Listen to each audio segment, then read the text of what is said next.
Most people who watched television in the 1970s remember the public service announcements. Buckle up for safety.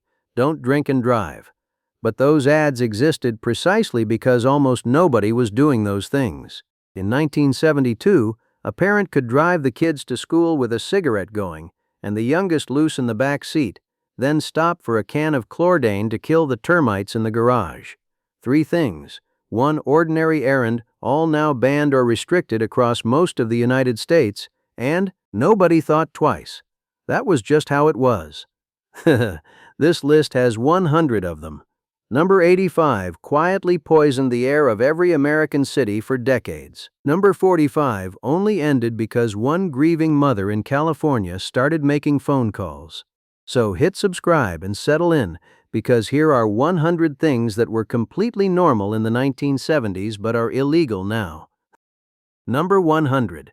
Riding in the back of a pickup truck. On any Saturday afternoon in 1975, you could drive through a small American town and see it, a pickup rolling down Main Street with 3 or 4 kids in the cargo bed, hair blown back, legs dangling over the tailgate, sometimes a dog stretched out beside them, or a cooler of Coca-Colas. Nobody wore a seatbelt back there because there were none to wear, and nobody asked for any. Today, riding unrestrained in an open cargo bed is illegal for passengers in 29 states, with most others imposing partial restrictions, especially for children. The laws arrived state by state through the 1980s and 1990s, driven by crash statistics and emergency rooms filling with the same category of patient. A Saturday afternoon ritual became something you could get ticketed for. It faded the way many 1970s habits faded, not with a dramatic announcement, but with a quiet accumulation of rules that turned ordinary into prohibited. The sight of children bouncing along in the back of a moving truck would strike most Americans today as alarming in a way it simply didn't in 1975. Number 99. Driving without a seatbelt. Not wearing a seatbelt in the 1970s wasn't a small act of rebellion, it was just driving. Most cars had the belts folded under the seat or stuffed into the gap between the cushions, never unrolled. Some drivers found them uncomfortable. Some thought they were for highway trips, not a run to the grocery store. A few believed, sincerely, that in a serious crash you were better off being thrown clear of the wreckage. New York became the first state to require adult seatbelt use in 1984. By 1995, every state except New Hampshire had enacted some form of mandatory seatbelt law. Today, the U.S. seatbelt compliance rate sits above 90%. In 1975, estimates put it between 10 and 15%. The belt was always there, folded in the seat. It just took a generation of crash studies, congressional pressure, insurance statistics, and eventually legal penalties to get Americans to use it. The belt didn't change, the culture around it did. Number 98. An open container of beer in the car. In much of America through the 1970s, a driver could crack open a beer, set it on the seat beside him, and no law prohibited it. Open container restrictions, where they existed at all, varied so wildly from state to state that a cold one on the console was routine in rural counties and on long stretches of highway across the South and Midwest. Mississippi famously didn't ban open containers for drivers until 1997.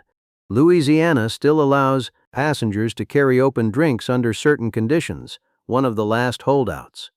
The federal government finally stepped in with the Transportation Equity Act of 1998, which tied highway funding to states adopting open container bans. Most fell into line within a few years. The image of a man steering with one hand and drinking a Pabst Blue Ribbon with the other, casually, on a 2-lane highway, seems extraordinary today. In 1975, it was ordinary. The open container wasn't a secret or a dare, it was just how some people drove, and the law in many places had nothing to say about it at all. Number 97. A legal blood alcohol level that would get you arrested today. The legal limit for blood alcohol concentration while driving is 0.08% in every state today, with Utah dropping to 0.05% in 2018. In the early 1970s, 15 states set their limit at 0.15%. Others used 0.10%. Some left it to the discretion of police officers and local judges, with no numeric standard at all. What counted as drunk driving depended on who stopped you, where you lived, and the mood of the arresting officer. The science connecting blood alcohol to crash risk had been established for decades, but translating it into uniform legal limits took federal pressure and mounting fatality statistics. MAD, founded in 1980, accelerated the momentum. By 1983, all states had moved to at least 0.10%. The 0.08 standard, pushed by federal highway funding requirements, reached every state by 2004. A driver in 1972 who registered 0.12% was clinically impaired by every measure the science offered, yet in many states driving entirely within the law. That gap between the research and the statute existed for decades, and people died in it.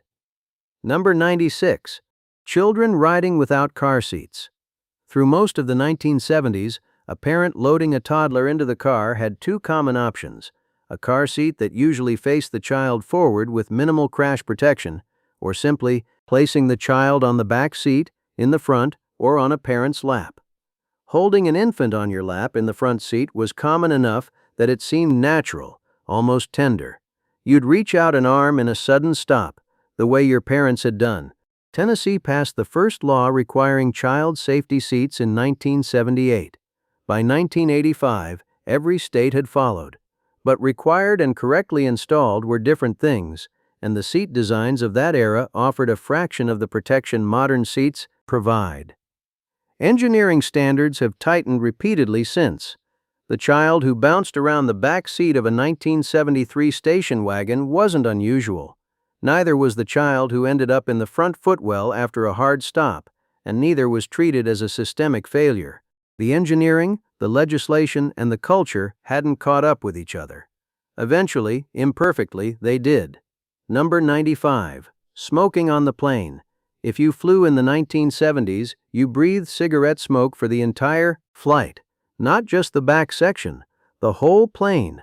The smoking section mostly determined whether you sat next to the person lighting up or a few rows behind them, in air that circulated freely through the same cabin. Flight attendants spent entire careers working in a continuous haze, with no meaningful separation from the smoke. The Civil Aeronautics Board introduced divided seating in 1973, requiring airlines to provide non-smoking seats. But smoke does not respect seat assignments, and the sections were usually adjacent, separated by nothing more than a sign. Congress banned smoking on domestic flights under 2 hours in 1988, expanding the ban to all domestic flights in 1990. International flights followed through the 1990s. A federal law in 2000 made it illegal on all U.S. commercial flights. The era of smoking in aircraft now feels as remote as propeller engines. But for anyone who flew regularly through the 1970s, the smell was simply part of travel. You got off the plane and your coat told the story. Number 94. The backyard burning barrel. In neighborhoods across suburban and rural America, the metal burning barrel was standard backyard equipment. 55-gallon drums with holes punched in the sides for airflow, set on cinder blocks, filled week after week with household trash, paper, cardboard, food packaging, plastic bottles, sometimes paint cans. You lit it, stepped back, and let it go. The smoke drifted over the fence into the neighbor's yard, and nobody called anybody. Backyard trash burning is now banned in most U.S. municipalities, and many states have made it illegal outside specific rural exemptions. The Environmental Protection Agency classifies residential burning as a significant source of dioxins, furans, and fine particulate matter, particularly when plastics and coated materials are involved. The restrictions came gradually through the 1970s and 1980s as air quality standards tightened under the Clean Air Act. The burning barrel wasn't considered pollution in 1972. It was considered disposal, reasonable, practical disposal. The smoke drifting over the fence was a neighbor's mild inconvenience, if it was anyone's problem at all. Today, that same smoke would be a citation. The difference is not the smoke, it's what we learned. Number 93. Lawn darts. Lawn darts, sold under brand names including Jarts, were the outdoor game of the American backyard from the late 1950s through the 1980s. The basic design: a weighted metal spike, 6 to 8 inches long, with plastic fins at the top.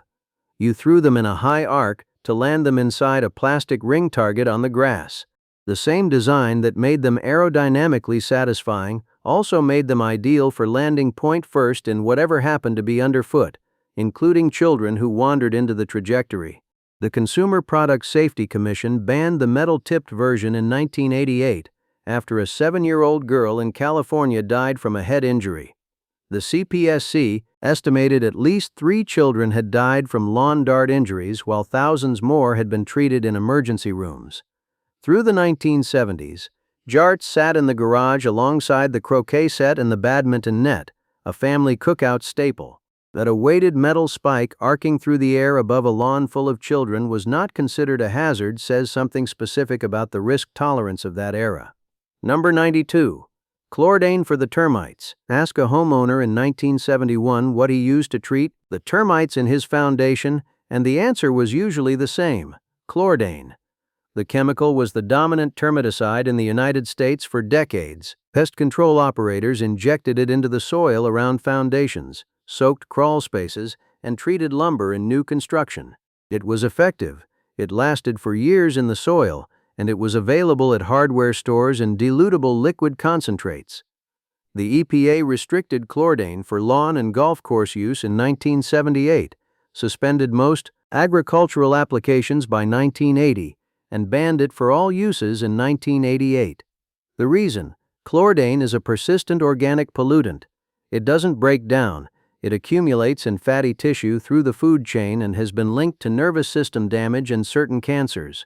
Homes treated in the 1960s and 1970s still tested positive for chlordane residue decades later. The pest control man in 1972 wasn't poisoning your home. He was doing his job with the product every trade manual recommended. What made it legal then and banned later was the science arriving. Number 91. Lead paint on the bedroom walls. Interior paint in the 1970s could be, and often was, lead-based. Lead had been added to paint for centuries because it made colors brighter, dried harder, and lasted longer. By the time the federal government banned lead in residential paint in 1978, some interior paints still on shelves contained lead concentrations above 50% by weight. The Consumer Product Safety Commission's 1978 rule set a maximum lead content of 0.06%, effectively ending lead paint for residential use. But the rule applied only to new products, not to the lead already bonded to the walls of millions of homes, schools, daycares, and public buildings. An estimated 38 million American homes today still contain lead paint from before the ban. In the 1970s, a child's bedroom painted in bright yellows and blues was a cheerful thing. The parents who painted it weren't acting carelessly. They used the paint at the hardware store, the same paint their own parents had used. The toxicology was understood by researchers. The regulation moved slowly. In the meantime, the lead stayed in the walls, and children touched them every day. Number 90. DDT in the backyard garden. Even after the EPA banned most uses of DDT in the United States in June 1972, gardeners kept working through existing stockpiles, and some exemptions allowed it to linger in limited agricultural use. Before the ban, DDT was a garden staple sold at hardware stores in powder and liquid form. You dusted it on roses, sprayed it on vegetable patches, and in summer, government trucks drove slowly through neighborhoods fogging the streets to kill mosquitoes. DDT's effectiveness against insects was not in question. Its persistence was. It didn't break down. It accumulated through the food chain, concentrating as it moved from insects to small birds to raptors. The bald eagle and the peregrine falcon were in serious decline by the late 1960s, with DDT-caused eggshell thinning the primary culprit. Rachel Carson had published Silent Spring in 1962, but it took another decade for federal law to act. The gardener who reached for the DDT canister in 1970 wasn't an environmental villain. They used what the hardware store sold. The ban came, the sales stopped, but the residue already in the soil didn't follow anyone's schedule. Number 89. Asbestos insulation in the attic. Open the attic hatch of any house built before 1980, and there's a real chance you're looking at asbestos-containing materials. Asbestos insulation, most notably the vermiculite product sold under the Zonalite brand, was poured between attic joists in millions of American homes throughout the mid-century period. It was also sprayed as fireproofing onto steel beams, woven into ceiling tiles, and wrapped around boilers and hot water pipes in basements across the country. The EPA moved against most uses of asbestos in 1989 under the Toxic Substances Control Act, though court challenges narrowed the ban. Comprehensive restrictions on new asbestos-containing products came in stages through the 1970s and 1980s as the link between exposure and mesothelioma, lung cancer, and asbestosis became scientifically unambiguous. In 1972, the insulation in the attic was doing its job. Nobody thought about what it was made of. The heating bills were lower, the house was quieter in winter, and it had been up there for 20 years without anybody saying a word. The understanding of what it could do to the lungs just took a long time. Number 88. PCBs in the utility transformer. Walk down almost any street in a 1970s American city, and up on the wooden pole would be a transformer, gray and buzzing faintly in the summer heat. Inside it, polychlorinated biphenyls, or PCBs, industrial chemicals used as insulating and cooling fluids in electrical equipment since the 1920s. Monsanto was the dominant U.S. manufacturer. The chemicals were stable, non-flammable, and effective, and also toxic, persistent, and bioaccumulative. Congress banned PCBs in 1979 under the Toxic Substances Control Act, but that didn't eliminate the existing equipment. Transformers already in service operated until they failed, and when they did, PCBs leaked, spilled, and contaminated soil and groundwater. The Hudson River PCB cleanup, one of the largest Superfund projects in U.S. history, has run since the 1980s after General Electric discharged an estimated 1.3 million pounds of PCBs into the river over 3 decades. The transformer on the pole wasn't something anyone thought about. It was furniture, part of the landscape. That it contained a bioaccumulative carcinogen seeping into the environment was not part of the daily vocabulary in 1972.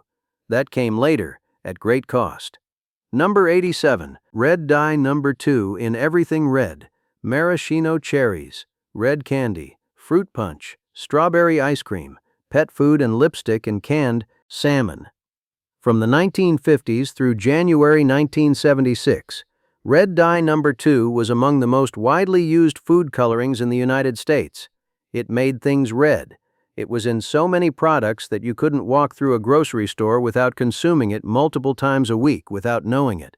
The FDA banned red dye number 2 in early 1976, following Soviet studies suggesting carcinogenic effects at high doses. The American science was not unanimous, and the actual risk at typical consumption levels was disputed by many researchers. But under the Delaney Clause, which prohibited food additives found to cause cancer in any animal at any dose, the FDA acted. Red dye number 40 replaced it across the industry within months. The cherries looked the same. The punch still tasted like punch. Most people who reached for the bottle in 1977 never knew anything had changed. The transition happened in the supply chain, invisible to the family that just wanted the fruit to look red. Number 86. Cyclamates in your Diet Cola. Before aspartame, before sucralose, before the entire modern landscape of zero-calorie sweeteners, there was sodium cyclamate. 30 times sweeter than sugar, it had been used in diet foods and beverages since the 1950s. Tab, Diet Right Cola, and other low-calorie drinks relied on it. Cyclamate was the foundation of the first wave of diet sodas that were remaking American eating habits in the early post-war decades. The FDA banned cyclamates in the United States in October 1969, citing rat studies suggesting a possible bladder cancer link. The ban arrived quickly enough that products already on shelves continued to sell into 1970 and in some cases into the early 1970s from existing inventory.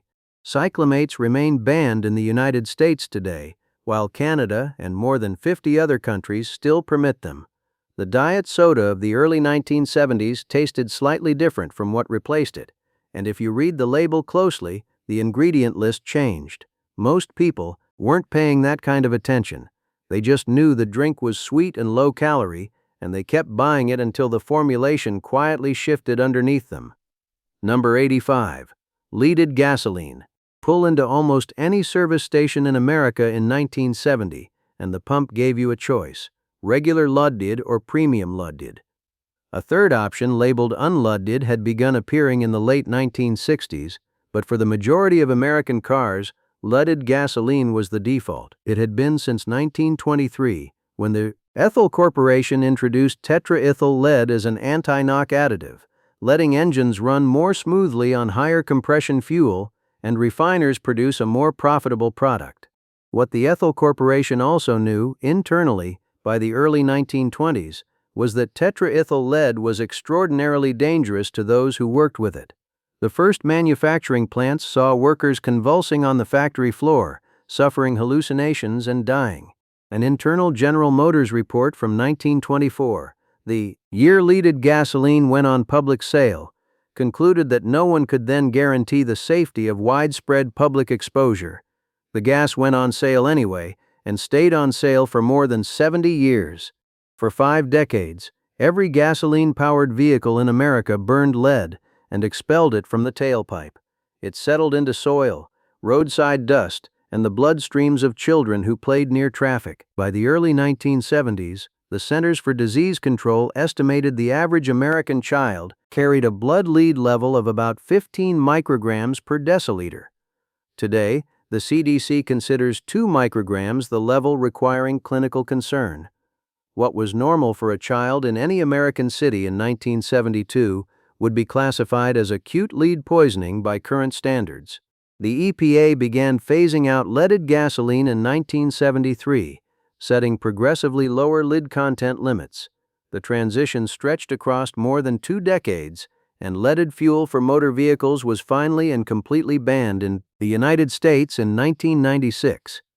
By then, average blood lead levels in American children had dropped by more than 80% from their 1970s peak, one of the largest and fastest public health improvements ever documented here. The pump you pulled up to in 1970 was legal. The fuel was legal. The exhaust was unremarkable. And it was, at low chronic doses, poisoning everyone in its path: the families on busy corridors, the children in street-side dirt, the attendants breathing it every working day. None of it something that should have continued. Number 84. Tris in children's pajamas. In 1977, the Consumer Product Safety Commission issued an emergency ban on children's sleepwear treated with a flame retardant called Tris, short for Tris, 2,3-dibromopropyl phosphate. The ban came after researchers discovered that Tris didn't only slow flame, it was also a mutagen and a probable carcinogen, and it migrated from fabric directly into a child's skin during normal wear. What made the ban jarring was the context. The CPSC had required children's sleepwear to meet strict flammability standards since 1971 to reduce burn injuries from pajamas that caught fire too easily.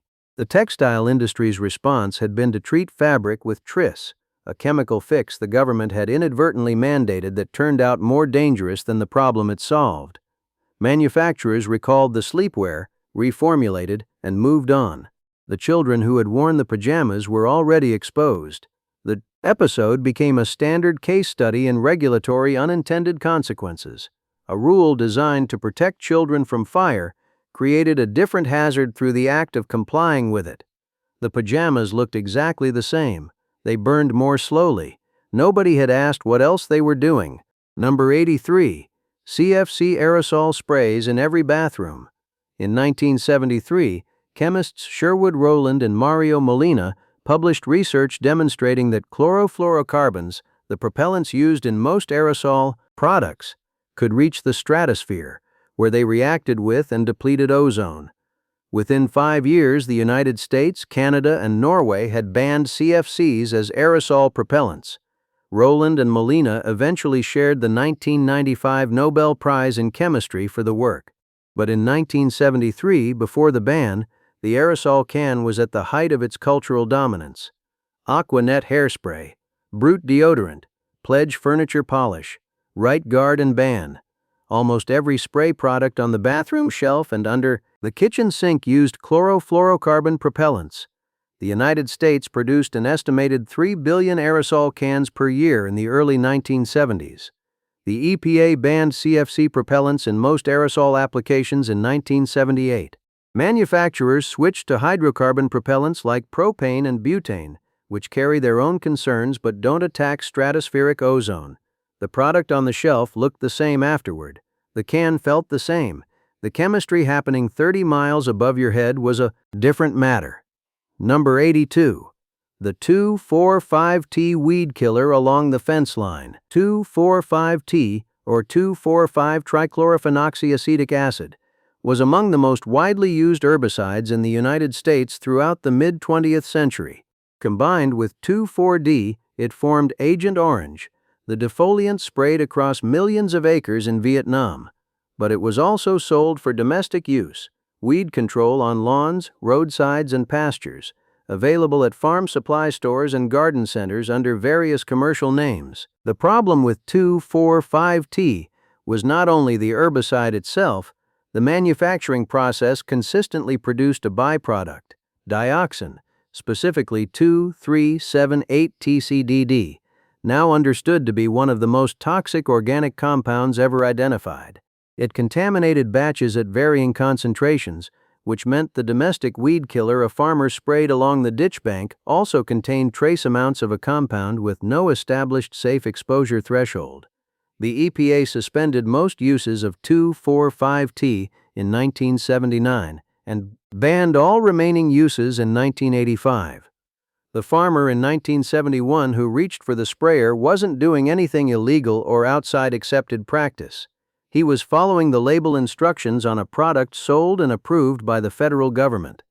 The label didn't mention dioxin. Number 81. DES in the beef. Diethylstilbestrol, universally shortened to DES, was a synthetic estrogen used as a growth promoter in American beef and poultry production beginning in 1947. It worked efficiently.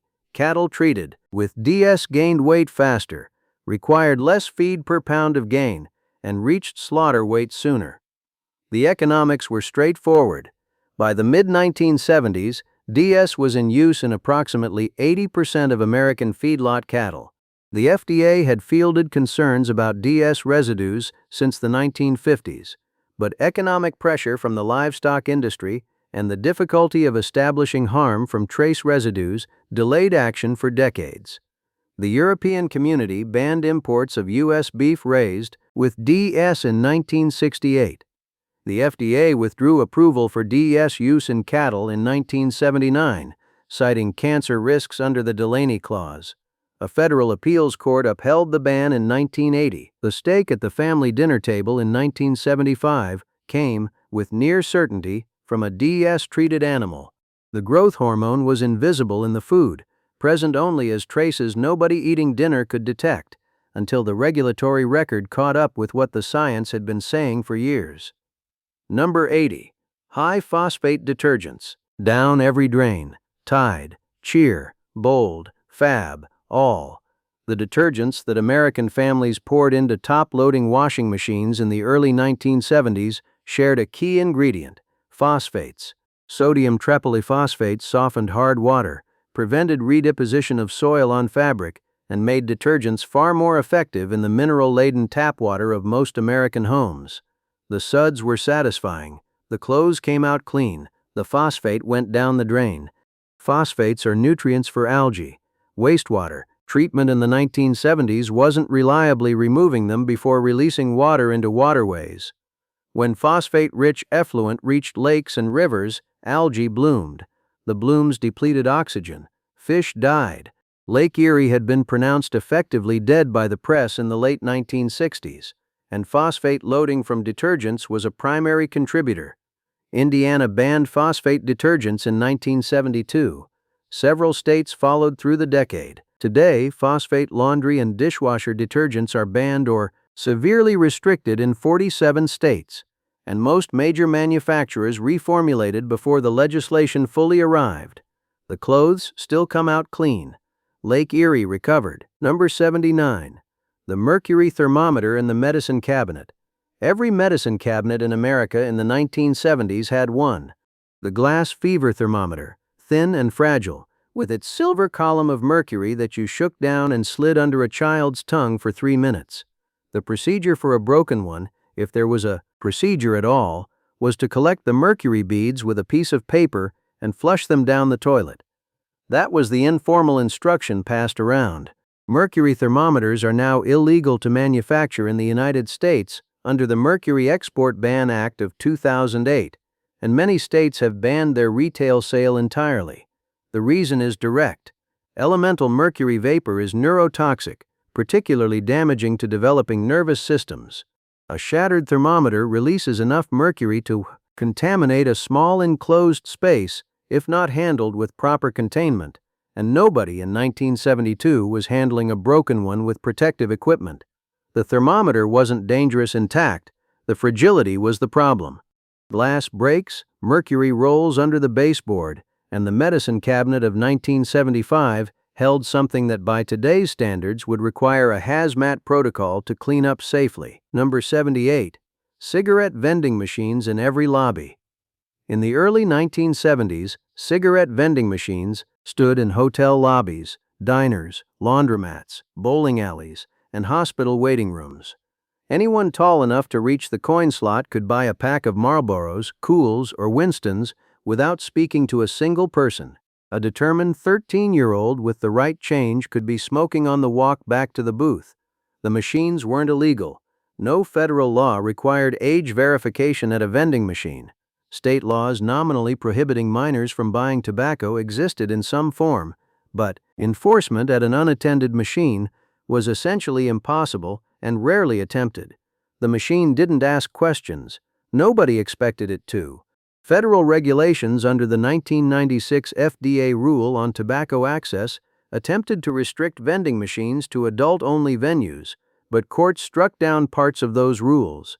The Family Smoking Prevention and Tobacco Control Act of 2009 gave the FDA broader authority.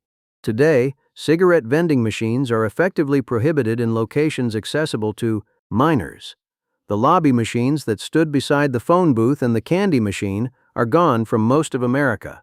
Number 77. Murex and the War on Fire Ants. In the American South during the 1960s and 1970s, imported fire ants were fought with a chemical called Murex, a chlorinated hydrocarbon pesticide delivered by air in a USDA-sponsored eradication program covering 9 southern states. Treated bait was dropped from planes across millions of acres. The ants consumed it, carried it back to the colony, and died, in theory. The program was ambitious, government-funded, and conducted with the confident chemical optimism of the era.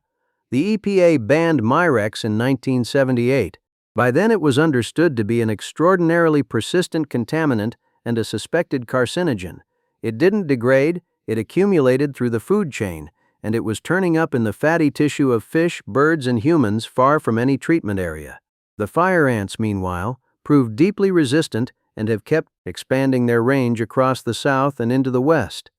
The aerial spraying looked like a solution. The planes came over, and the chemical went down. Pest management in the 1970s style, broad, confident, and built on assumptions about what the landscape could absorb that the science hadn't yet corrected. Nunnard. Number 76. Aldrin and dieldrin on the farmland.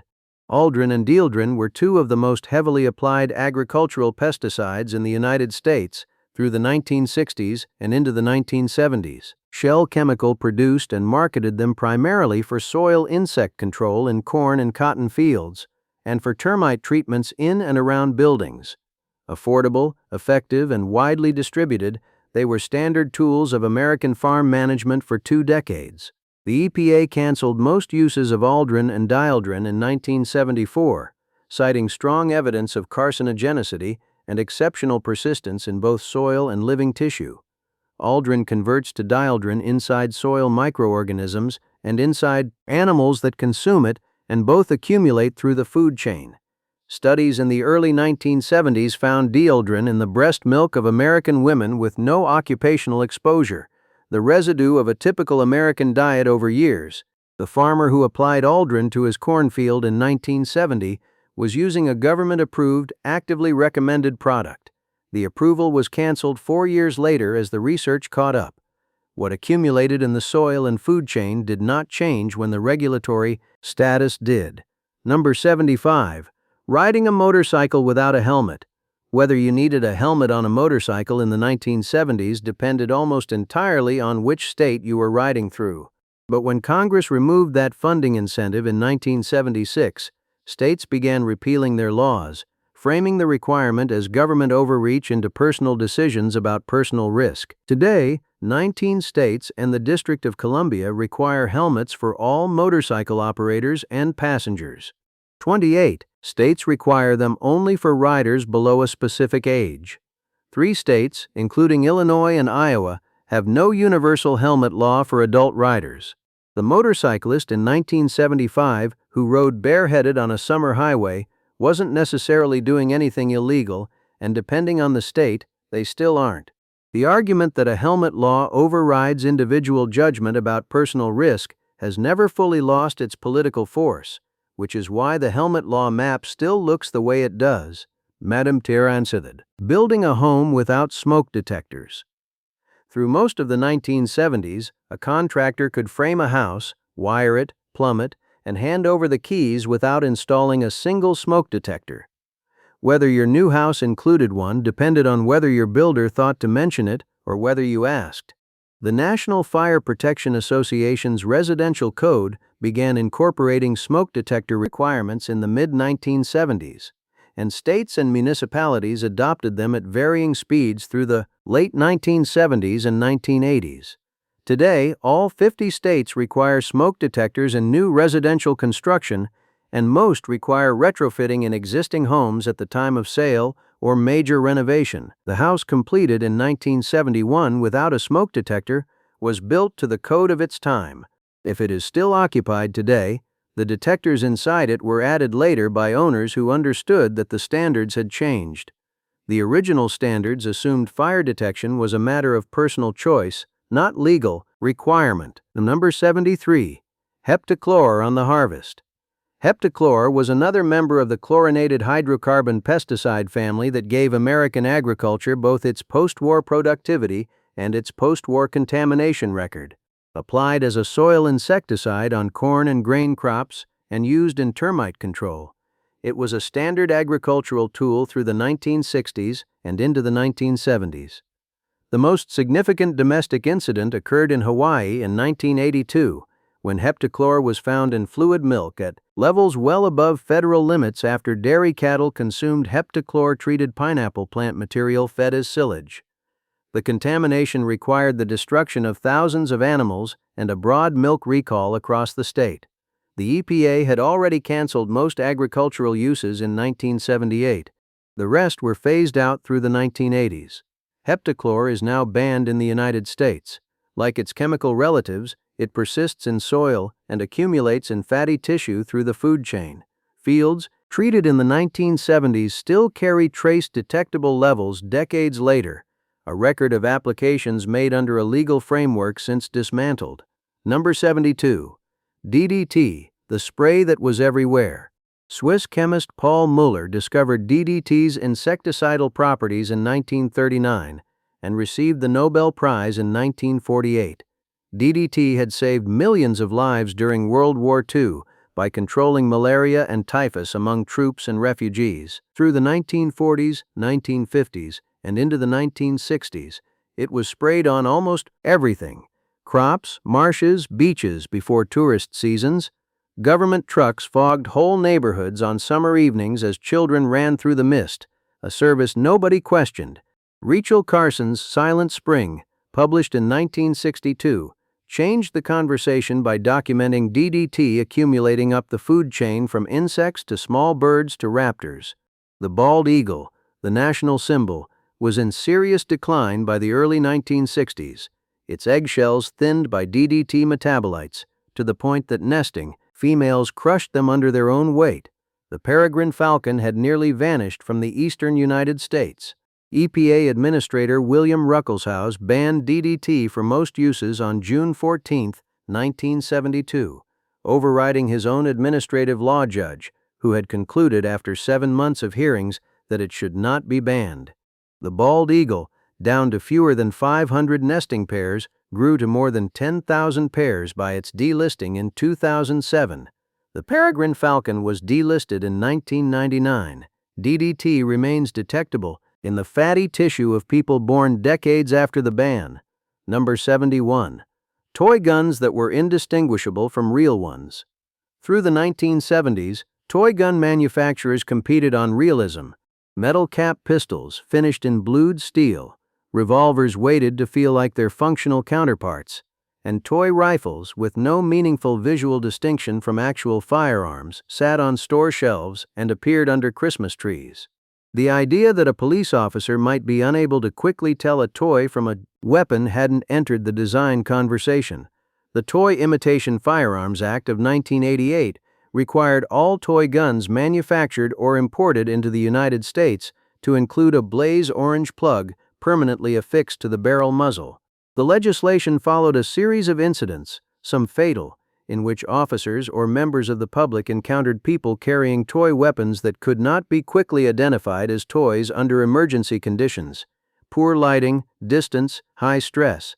Many states and cities have adopted stricter requirements since. New York City requires toy firearms to be brightly colored across the entire body, not merely marked with an orange tip. What made the realistic toy pistol a legislative problem was the consequence of that realism when toy and weapon had to be told apart instantly. Number 70. Benzene in the products under the sink. Benzene is a known human carcinogen, specifically linked to leukemia, and this was understood by industrial medicine long before the 1970s. Despite that, it appeared in a range of consumer products through that decade. Some rubber cements used it as a solvent, and certain paint thinners and degreasers contained it. Liquid paper, the typewriter correction fluid found on virtually every office desk and in school supply rooms, used benzene as a solvent in some formulations into the early 1970s. OSHA tightened occupational exposure limits for benzene dramatically through the 1970s and 1980s after research on refinery and chemical plant workers documented the leukemia link with evidence the agency could no longer dispute. Consumer reformulations moved away from benzene as regulatory pressure and liability exposure increased. The secretary who uncapped liquid paper multiple times a day in a small office in 1972 was inhaling a compound an industrial hygienist would have flagged immediately. The dose was low by industrial measures, but it was daily, unremarkable, and it occurred in a product sold without a warning in offices and schools over many years. Number 69. Asbestos vinyl floor tiles. The resilient floor tiles that covered millions of American kitchens, school hallways, hospital corridors, and commercial buildings through the mid-century decades were frequently manufactured with asbestos as a reinforcing filler. 9x9 and 12x12-inch vinyl composition tiles in speckled beige, gray, and green, sold at every hardware store and building supply yard, were among the most widely installed asbestos-containing materials in American construction. Intact asbestos-containing floor tiles pose relatively low risk when undisturbed and in good condition. The hazard emerges during renovation or removal. Sanding, scraping, or dry cutting them releases fibers into breathable air. The EPA phased out asbestos in floor tile manufacturing through the 1980s, and the products are no longer made domestically. The tiles themselves remain in an enormous number of older buildings, preserved under layers of later flooring. The linoleum installed over them in the 1980s. The carpet after that, the hardwood or luxury vinyl installed most recently. When those buildings get renovated to the concrete subfloor, contractors typically encounter the original tiles requiring abatement before work can proceed. The 1970s are still there, one layer down, in millions of buildings. Number 68. Burning old tires. Scrap tires in the 1970s presented a disposal problem that many farms, rural properties, and industrial sites solved by setting them on fire. Tire fires burned long and hot, producing columns of black smoke visible from miles away. It was a practical response to an accumulation problem. Burning tires generate polycyclic aromatic hydrocarbons, benzene, styrene, butadiene, hydrogen sulfide, and heavy metals including lead, mercury, and chromium released from steel belts during combustion. The ash and runoff contaminate soil and groundwater. Most states and municipalities now explicitly prohibit open tire burning, and the EPA tightly regulates tire-derived fuel in industrial applications under strict emissions standards. The pile of worn tires at the edge of the property was a common rural feature, and burning it was practical disposal applied without knowledge of the chemistry of the smoke. The regulations arrived as air quality monitoring improved and combustion toxicology became better documented. What changed was understanding what was in the smoke and deciding the community shouldn't have to breathe it. Number 67. Capone and the James River. Capone, a chlorinated insecticide used against fire ants and banana root borers, was manufactured under contract from Allied Chemical by a small company called Life Science Products in Hopewell, Virginia, beginning in 1973. The conditions were, by any occupational safety standard, catastrophic. Workers received no protective equipment, chemical dust covered every surface, and workers began experiencing tremors, memory problems, liver damage, and severe neurological effects traceable to capone exposure. The Virginia Health Department shut down the plant in 1975. Allied Chemical was fined $13 million, then the largest criminal fine in U.S. environmental history. Capone discharge had flowed through Hopewell's municipal sewer system into the Appomattox River and then into the James. The James was closed to fishing for 12 years. Capone was banned in the United States in 1975. The case became foundational to U.S. toxic substance regulation and corporate environmental criminal liability. What made it possible was the regulatory environment of the early 1970s. A small chemical plant under contract could discharge chlorinated pesticide waste into a public sewer without triggering immediate action. The legal framework to prevent it was being built in real time, and the river paid the cost. Number 66. Buying a beer at 18. For most of the 1970s, the legal drinking age in most U.S. states was 18 or 19, a product of the post-Vietnam reduction in the voting age. Many states lowered their drinking ages following the 26th Amendment, which established 18 as the national voting age in 1971. Traffic fatality data accumulated steadily against that logic. States that lowered the drinking age documented measurable increases in alcohol-related crashes among young drivers. The National Minimum Drinking Age Act of 1984 used federal highway funding as the lever, threatening states with funding loss if they didn't raise their minimum age to 21. South Dakota sued, arguing unconstitutional coercion. The Supreme Court ruled against it in South Dakota v. Dole in 1987. By 1988, every state had set its minimum purchase age at 21, still the highest among developed nations. The 18-year-old who could legally buy a six-pack in 1974 found that right gone by the end of the decade, replaced by a standard that, 40 years later, remains unchanged. Number 65. Cockfighting. Cockfighting, organized fights between roosters specifically bred and conditioned for combat, was a legal and regulated activity in several U.S. states through the 1970s. Louisiana, where the practice had deep roots in French colonial culture, kept it legal until 2007. New Mexico and Oklahoma both maintained it into the 2000s. Federal prohibition built in stages. The Animal Welfare Act amendments of 2002 made interstate transport of cockfighting birds a federal crime. The Animal Fighting Prohibition Enforcement Act of 2007 made attendance at a cockfight a federal felony. All 50 states and the District of Columbia now prohibit the practice entirely. In 1975, a cockfight at a licensed arena in rural Louisiana was a legal Saturday event. Money was wagered legally. The roosters had been bred for the purpose and the spectators had come for an afternoon of it. 40 years later, the same event carried federal felony penalties for everyone in attendance. The practice had not changed. The legal framework around it changed completely. Number 64. Burning leaves in the front yard.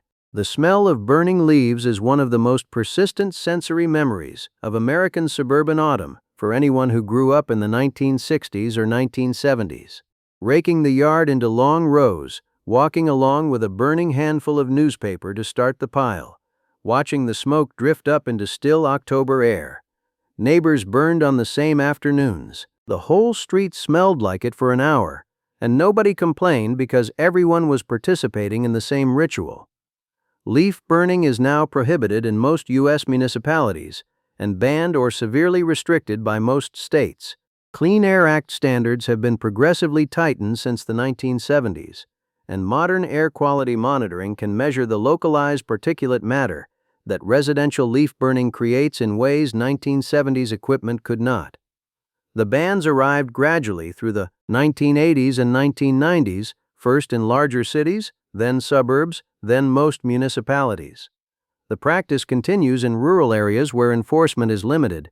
Most Americans in 2026 have simply never had the option of burning their leaves. The leaves get bagged now, or mulched, or left where they fall. Number 63. Raw milk from the corner store. In the early 1970s, unpasteurized milk was available from dairy farms, small local distributors, and occasionally at specialty stores in rural and small-town America. Buying it required no particular effort. You knew the farm, or you trusted the store. It was just milk that hadn't been processed, sold by people you recognized. Federal law now prohibits interstate commerce in raw milk for human consumption. State regulations vary substantially. 24 states prohibit retail raw milk sales entirely. Others permit direct farm sales, herd share arrangements, or license specialty retail under various conditions. In several states where it is technically legal, regulatory requirements make meaningful commercial distribution nearly impractical. Salmonella, E. coli O157, H7, Listeria, and Campylobacter were present in raw milk in the 1970s as they are today. What changed is not the pathogen load, but the public health surveillance infrastructure. Modern outbreak tracing can connect a specific farm's raw milk to a cluster of illness cases with a precision the 1972 health system couldn't approach. The risk was always there. The ability to see it clearly took time to develop. Number 62. Toy chemistry sets with real chemicals. The chemistry sets that appeared under Christmas trees in the early 1970s were more chemically substantive than anything marketed to children today. A.C. Gilbert Company sets from the post-war era had contained sodium ferrocyanide, ammonium nitrate, and potassium permanganate, materials capable of producing genuine reactions that required genuine care to manage. The Consumer Product Safety Commission progressively tightened standards on chemicals in children's products through the 1970s and 1980s. Modern chemistry sets contain essentially nothing with meaningful reactive potential. Color changes, foam effects, and light emission demonstrations produced by compounds with no hazard beyond mild skin irritation. The argument for the older sets was that learning to handle real materials with real care was itself the point. The CPSC's counterargument, documented through injury surveillance data, was that children handling real chemicals sometimes handled them incautiously, with predictable consequences. The balance shifted decisively toward the safety standard, and the chemistry set became a fundamentally different product across a decade. Number 61. DBCP on the orchards. Dibromochloropropane, known as DBCP, was a soil fumigant applied to nematode infestations in citrus, grape, peach, and other crops from the 1950s through the late 1970s. It was effective against soil-dwelling pest, nematodes, and used widely across the American West and South. What it did to the workers who manufactured and applied it was discovered in 1977 when workers at an Occidental chemical plant in Lathrop, California began comparing notes and realized that almost none of them had been able to father children. Medical investigation confirmed severe and in many cases permanent sterility from DBCP exposure. The EPA suspended most uses within months of the findings becoming public in 1977. One of the fastest regulatory responses in the agency's history to that point. Complete prohibition followed in 1985. DBCP is a persistent groundwater contaminant. Agricultural wells in California's San Joaquin Valley were still testing positive for DBCP residue decades after the final application. The workers whose sterility revealed the compound's danger provided, through their own bodies, the evidence that triggered the response. Their lawsuit against the manufacturer eventually produced settlements in the 1990s and 2000s. Number 60. Bottle rockets over the neighborhood. Bottle rockets, small black powder projectiles sold in bundles at roadside fireworks stands across the South and Midwest, were a fixture of American summer through the 1970s. The ritual was consistent: an empty glass bottle jammed into the ground, the fuse lit, the sparking upward arc over the neighbor's roof, the pop at altitude. On the 4th of July, they went up from dozens of yards on any given block simultaneously. Bottle rockets are now banned in 14 states and restricted by county or municipal ordinance in many others. Fire safety organizations cite their documented role in residential fires, grass fires, and eye injuries, particularly when aimed horizontally rather than vertically, which happened with regularity. CPSC injury surveillance data has supported progressively tighter restrictions on consumer aerial fireworks since the 1970s. The bottle rocket was understood even then to require care. That the instruction to aim away from people and structures was sometimes ignored was treated as an inherent feature of summer entertainment. The regulatory response arrived state by state over several decades and is still being applied in some jurisdictions. Number 59. Carbide cannons in the orchard. Calcium carbide bird scare cannons were a common and accepted tool in American orchards and vineyards through the 1970s and beyond. The mechanism was straightforward. Calcium carbide reacting with water produced acetylene gas, which built up in a chamber until ignited by an automatic timed spark, producing a concussive bang intended to frighten birds away from maturing fruit. The sound carried a long way. As residential development pressed closer to agricultural land through the 1970s and 1980s, neighbor complaints multiplied. Municipalities began regulating carbide cannon use through local ordinances, restricting hours of operation, setting minimum setback distances from residential properties, and in some areas prohibiting their use in zones effectively surrounded by neighborhoods. Carbide cannons remain legal and in use in many agricultural areas today, but their operation is far more restricted than 50 years ago. The farmer who ran his cannon from sunrise to sunset through the entire picking season in 1974 was using a normal tool of the trade. The same practice today, where orchards now border housing, would generate code enforcement action within days. The orchard is the same. The neighborhood grew around it. Number 58. Asbestos, the mineral in every room.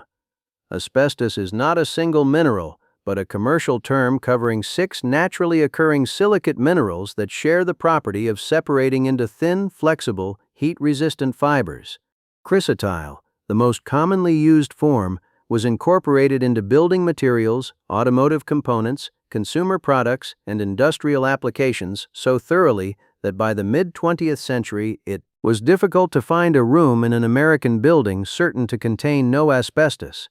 Consider a typical American school building completed in 1962, the floor tiles, vinyl asbestos composite, the ceiling tiles, asbestos acoustical board, the pipe insulation, asbestos lagging, the boiler insulation, sprayed asbestos fireproofing, the roof shingles, asbestos cement, the joint compound and floor tile adhesive, both asbestos containing. Children sat in those rooms 6 hours a day, 9 months a year, for years. The link between asbestos fiber inhalation and mesothelioma, a rare and uniformly fatal cancer of the lung and chest lining, was established in peer-reviewed medical literature by the 1960s. Documents from major manufacturers, including Johns Manville and W.R.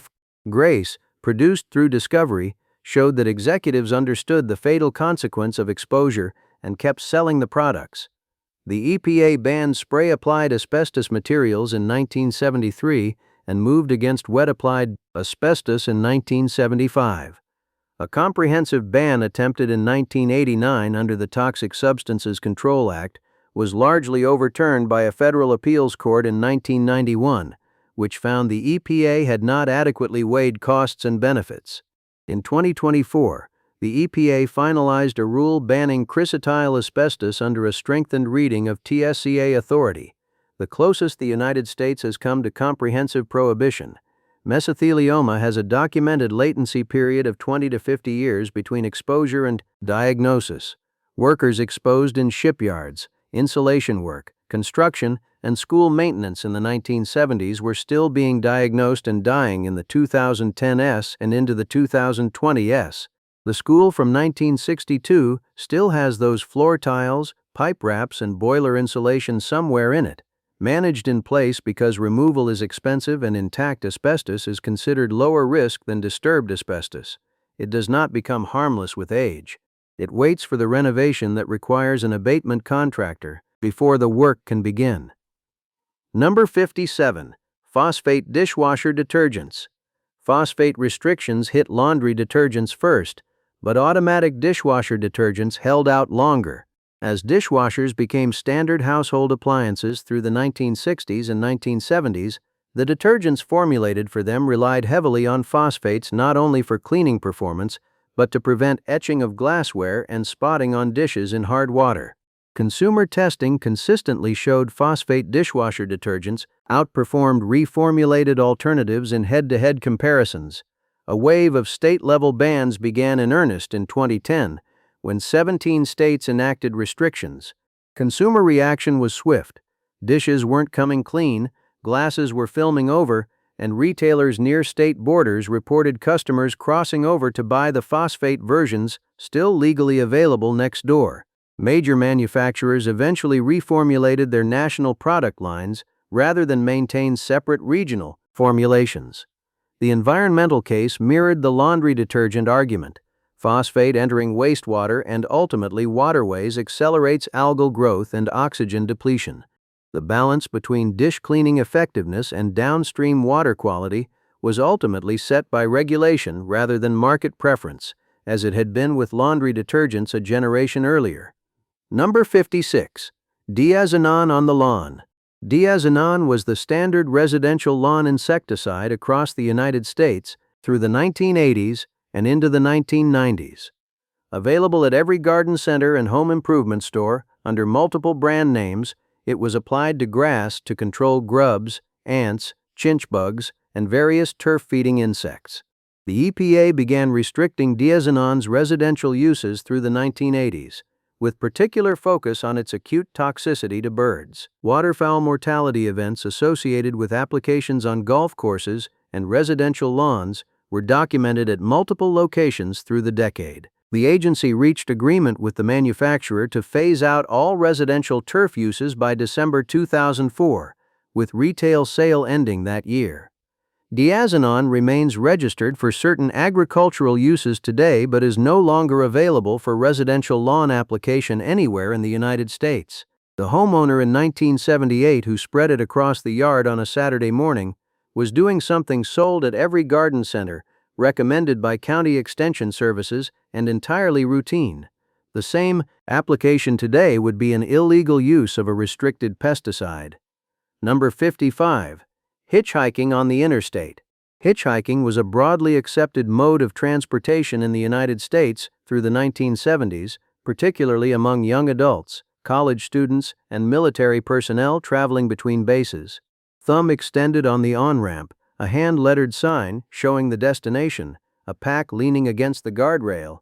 The image was normalized enough to appear in advertisements, films, and magazine features without irony. Hitchhiking is now prohibited on interstate highways in most states. 31 states have explicit laws banning pedestrian solicitation of rides on controlled access highways. Most of the remainder effectively prohibit it through general restrictions on pedestrian presence on interstate right-of-way. Safety concerns about pedestrians near high-speed traffic and a broad cultural shift in the perceived risk of riding with strangers drove the restrictions through the late 1970s and 1980s. The hitchhiker on the on-ramp in 1974 was using an informal transportation network that functioned reliably enough that many people used it regularly. The prohibition today reflects both changed traffic safety standards and a changed public assessment of the personal risks involved. Number 54. Lead solder in drinking water pipes. Through the 1970s, new residential plumbing was routinely soldered with alloys containing up to 50% lead. The solder joined copper pipe fittings throughout water supply systems, from the street connection to every fixture. The Safe Drinking Water Act amendments of 1986 banned solder containing more than 0.2% lead in plumbing connected to potable water supplies. The rule applied to new installation. It could not remove the lead solder already inside the walls of millions of homes built before the ban. When water rests in those older pipe segments, it continues to leach lead, particularly when the water chemistry is slightly acidic or the line hasn't been flushed recently.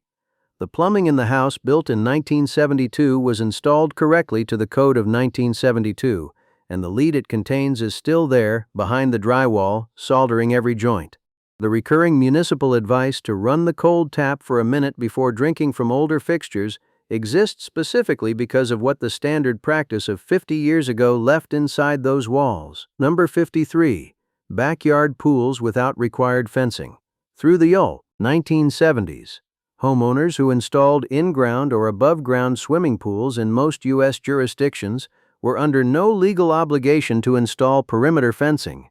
In many communities, a pool in the backyard simply meant a pool in the backyard, accessible from the yard, unenclosed, with no barrier between a young child and the water except the assumption that someone would be watching. Residential pool drowning is a leading cause of unintentional injury death among children under 5 in the United States. The CDC has documented that 4-sided isolation fencing, surrounding the pool on all sides and preventing direct access from the house or yard, reduces drowning risk for young children by more than 80% compared to 3-sided perimeter fencing that uses the house as one barrier. Fencing requirements arrived jurisdiction by jurisdiction through the 1980s and 1990s. Today, most states and municipalities require pool barriers of some form, though standards vary. 4-sided isolation fence, perimeter fence with self-latching gate, safety cover, or alarm system. The unfenced pool of 1975 was an accepted domestic feature. The same pool today would be a code violation in most jurisdictions and a civil liability everywhere. Number 52. Creosote-treated railroad ties in the garden.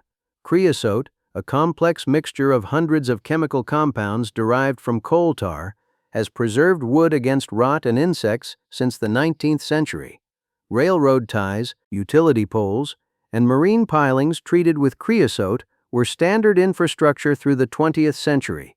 Through the 1970s, homeowners could buy surplus creosote-treated railroad ties from lumber yards and garden centers for use as landscape edging, raised garden beds, retaining walls, and decorative borders. The EPA restricted creosote uses under the Federal Insecticide, Fungicide, and Rodenticide Act through the 1980s. Consumer retail sale of creosote-treated wood for general, residential use was banned for non-professional purchase. The compounds in creosote, including polycyclic aromatic hydrocarbons and other coal tar derivatives, include multiple known carcinogens. Skin contact with treated wood and soil contamination near it are documented exposure pathways. Creosote-treated railroad ties installed as garden borders in the 1970s remain in place across millions of yards, slowly leaching their preservatives into surrounding soil.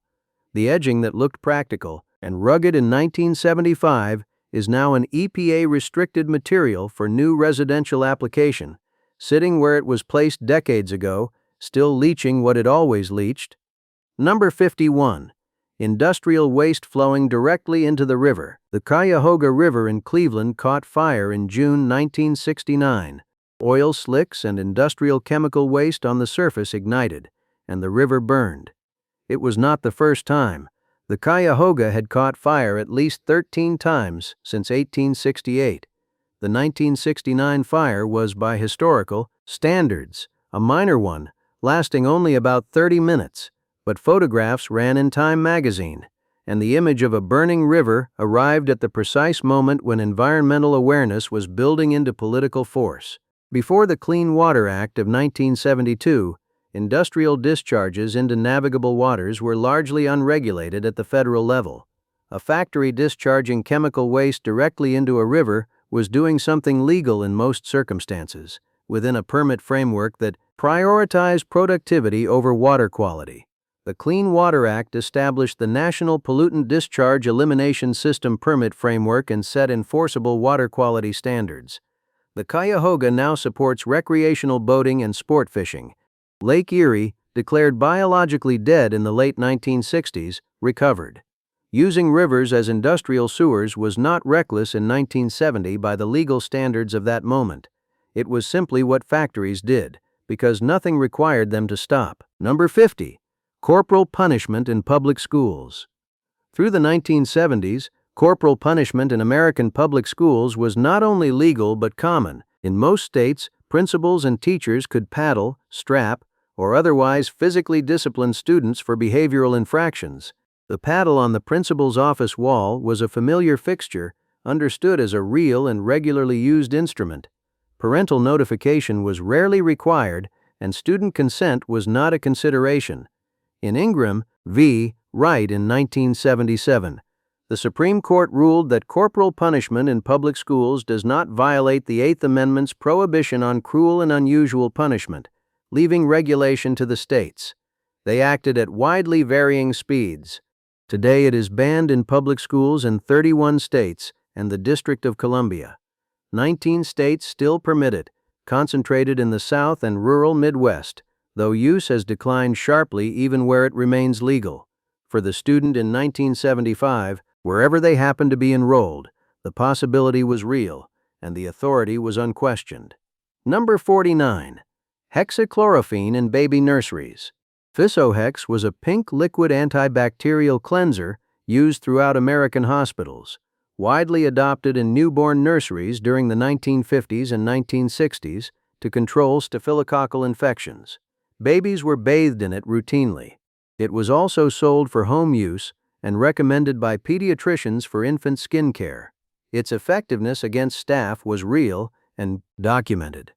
FDA studies in the early 1970s found that hexachlorophene, absorbed through the thin skin of neonates, caused brain lesions in animal models. Vacuolar degeneration of brain tissue was documented in premature infants who had been bathed with it.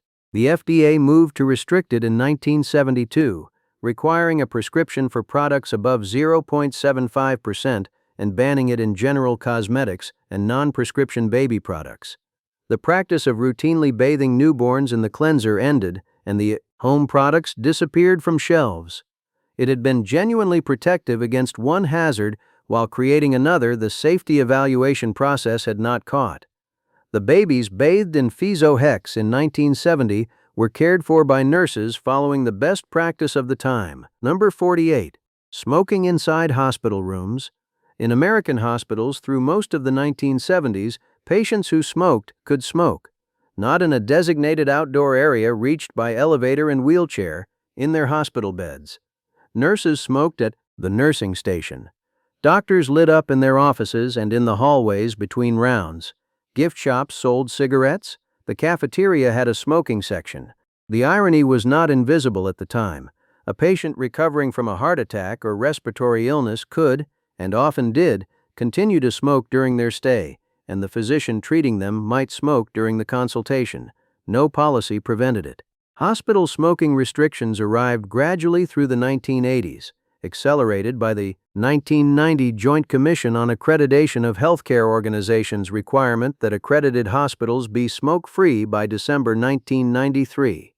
Today, smoking is prohibited inside virtually every hospital and medical facility in the United States, with most extending the ban to the grounds. The leap from patients smoking in their beds to smokers standing 50 feet from the entrance happened within a single generation, within the professional lifetimes of nurses and physicians.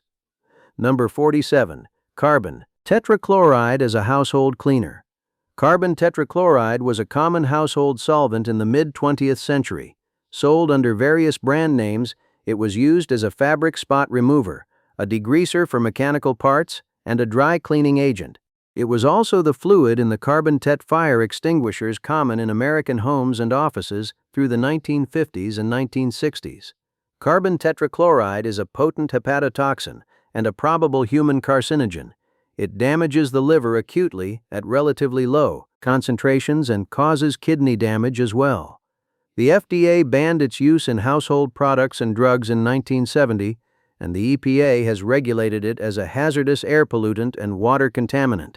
The woman who knelt over a carpet stain in 1965 with a can of spot remover, working in a closed room, was doing what the product instructions recommended. The liver damage accumulating from repeated exposures was not something the label addressed, because the label didn't know, or the company that wrote it preferred not to say. Number 46. Medications without child-proof caps. The Poison Prevention Packaging Act of 1970 required child-proof caps on certain hazardous household substances, including prescription drugs and several categories of over-the-counter medications. The law was new and compliance was being built in real time through the early 1970s. Many products kept easy open packaging. Some categories were explicitly exempted at the request of manufacturers or groups representing elderly consumers who found child-proof caps hard to open.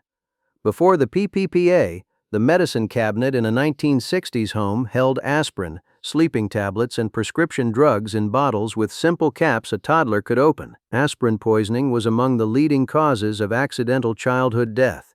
The bottles sat at accessible heights in bathrooms children used daily. Today, child-proof packaging is required for prescription drugs and a wide range of OTC medications, with standards enforced by the Consumer Product Safety Commission. The progression from the easily opened aspirin bottle to the child-resistant cap that adults themselves sometimes cannot open happened across the span of the decade. Number 45. Drunk driving before MAD changed everything. In 1979, a 13-year-old girl named Carrie Leitner was walking in a bicycle lane near her home in Fair Oaks, California, when she was struck and killed by a drunk driver. The driver had a prior DUI conviction and had been out on bail for a hit and run just 2 days earlier. He would receive a 2-year sentence served in a work camp, with release after less than 2 years. Carrie's mother, Candy Leitner, founded Mothers Against Drunk Driving in 1980. Carrie's story illuminates the legal and cultural status of drunk driving in 1970s America. It was a crime on the books in every state, but by the standards of the era, it was treated as a relatively minor traffic matter, a collision category rather than violent assault. A driver who killed someone while intoxicated could expect, in many jurisdictions, a sentence reflecting the era's implicit understanding that these things happened and that decent people sometimes made mistakes after drinking. The blood alcohol limits were higher. Testing was less systematic. Field sobriety tests at the officer's discretion, with breathalyzer equipment that was not universally deployed or consistently calibrated. Judges imposed suspended sentences for first offenses as a matter of routine. MAD changed the political environment with a speed that surprised the legal establishment, combining grieving families, victim stories, and methodical, persistent lobbying. Within 5 years, drunk driving had been reframed nationally from a traffic problem to violent negligence. Federal legislation in 1984 raised the minimum drinking age to 21. States adopted sobriety checkpoints, mandatory minimums for repeat offenders, and lower blood alcohol thresholds. The 0.08% standard reached every state by 2004. Alcohol-related traffic fatalities were approximately 25,000 per year in 1980. By 2019, before the pandemic disrupted travel, the number had fallen to under 11,000, despite a substantial increase in vehicles and miles traveled. The decline is attributed to lower legal limits, more consistent enforcement, ignition interlock requirements, and the cultural shift MAD's advocacy helped produce. The drunk driver who killed someone in 1974 and received a suspended sentence was operating in a system that had not yet decided to treat what he did as seriously as the harm it caused. The system changed, driven by people who had experienced the harm and refused to accept the existing framework. Number 44. Trichloroethylene in the garage and the workshop. Trichloroethylene, TCE, was a standard industrial and consumer degreaser through the 1970s. Sold in hardware stores and automotive shops, it cut grease from metal parts, cleaned engines, and served as a general-purpose solvent. It worked quickly and evaporated clean. Mechanics and hobbyists used it. It appeared in consumer aerosol degreasers and in vapor degreasing machines in machine shops and plants. TCE is a known human carcinogen, classified as such by the International Agency for Research on Cancer and the EPA, and specifically linked to kidney cancer and non-Hodgkin lymphoma. It is also a potent neurotoxin at high concentrations. The EPA restricted consumer use through the 2010 S, and in 2022 finalized a rule under TSCA prohibiting most uses, giving existing industrial users a phase-out period. The mechanic who vapor-degreased parts in an enclosed shop in 1975 was working with TCE daily, without adequate ventilation or knowledge of the carcinogenic risk. The consumer who sprayed it on the engine block on a Saturday morning was doing the same. Both used a product every hardware store sold without particular caution, and the restriction came decades after the exposure. Number 43. Selling tobacco without checking anyone's age. Through the 1970s, buying cigarettes as a teenager was, in most of America, a matter of walking to the drugstore or gas station, putting down the money, and walking out with a pack. State laws nominally prohibiting tobacco sales to minors existed in many jurisdictions, but enforcement was essentially voluntary and rarely systematic. The clerk made a judgment call, if they bothered at all. The legal framework has tightened dramatically since. The SINAR Amendment of 1992 required states to enforce laws against tobacco sales to minors as a condition of receiving certain federal substance abuse prevention funds. The FDA gained authority to regulate tobacco access under the Family Smoking Prevention and Tobacco Control Act of 2009.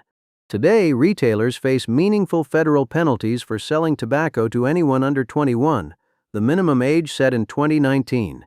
The 15-year-old who walked out of the corner drugstore with a pack of Marlboros in 1975 was doing something the clerk allowed and the law nominally prohibited but practically tolerated. The enforcement culture that made it genuinely difficult took decades to build, and a raised minimum age that put tobacco on the same footing as alcohol. Number 42. Working around unguarded industrial machinery. OSHA, the Occupational Safety and Health Administration, was established by the Occupational Safety and Health Act of 1970. The agency spent its first years building the infrastructure to inspect workplaces and enforce standards that, in many industries, had never existed at a federal level. Through the early and mid-1970s, many manufacturing plants and construction sites operated under conditions that would today trigger immediate shutdown orders and substantial fines. Rotating parts, cutting edges, in-running nip points, and power transmission components in factories and mills were often unguarded. Workers lost fingers, hands, and arms to machinery that federal standards would later require to be enclosed. Precise pre-OSHA statistics are hard to compile, but the agency's own estimates suggested tens of thousands of workplace deaths annually before its founding, declining significantly across the decades of enforcement that followed. The factory floor in 1972 operated the way it had for decades, with a level of accepted daily risk that everyone understood as the nature of the work. OSHA's arrival was often resisted by industry as burdensome interference. The body count that had made the standards necessary was the argument that prevailed, one inspection and one citation at a time. Number 41. Mass balloon releases at public events. The mass balloon release was a standard visual punctuation for public celebrations through the 1970s and into the 1990s. Stadium openings, civic festivals, graduation ceremonies, and marketing events released hundreds or thousands of helium-filled latex balloons at once, watching them rise and disperse against the sky.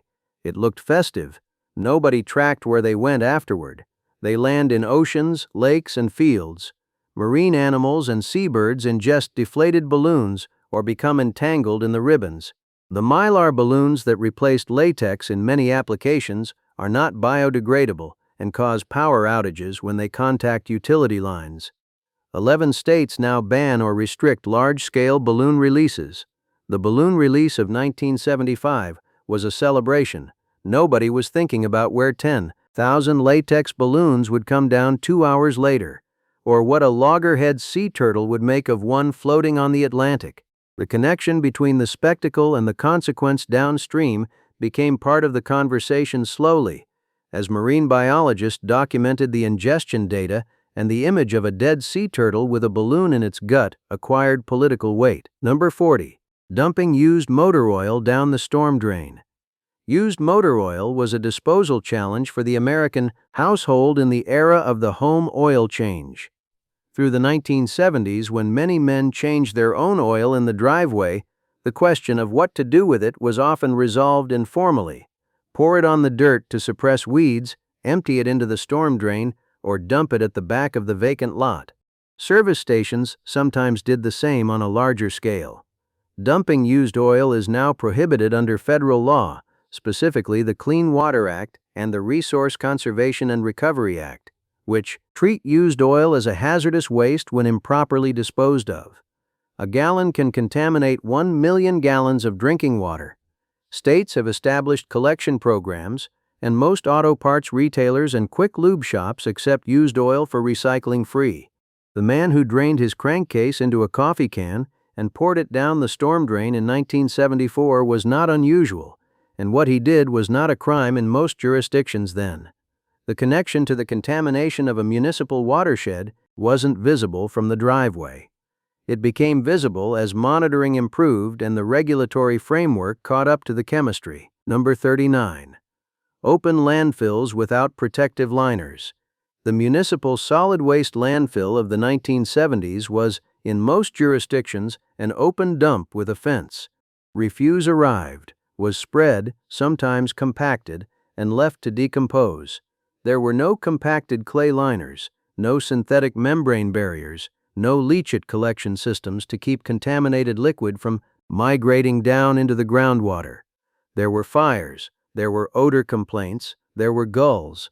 The Resource Conservation and Recovery Act of 1976 established the federal framework for solid waste management and eventually required engineered landfills with composite liner systems, leachate collection, groundwater monitoring, and post-closure care.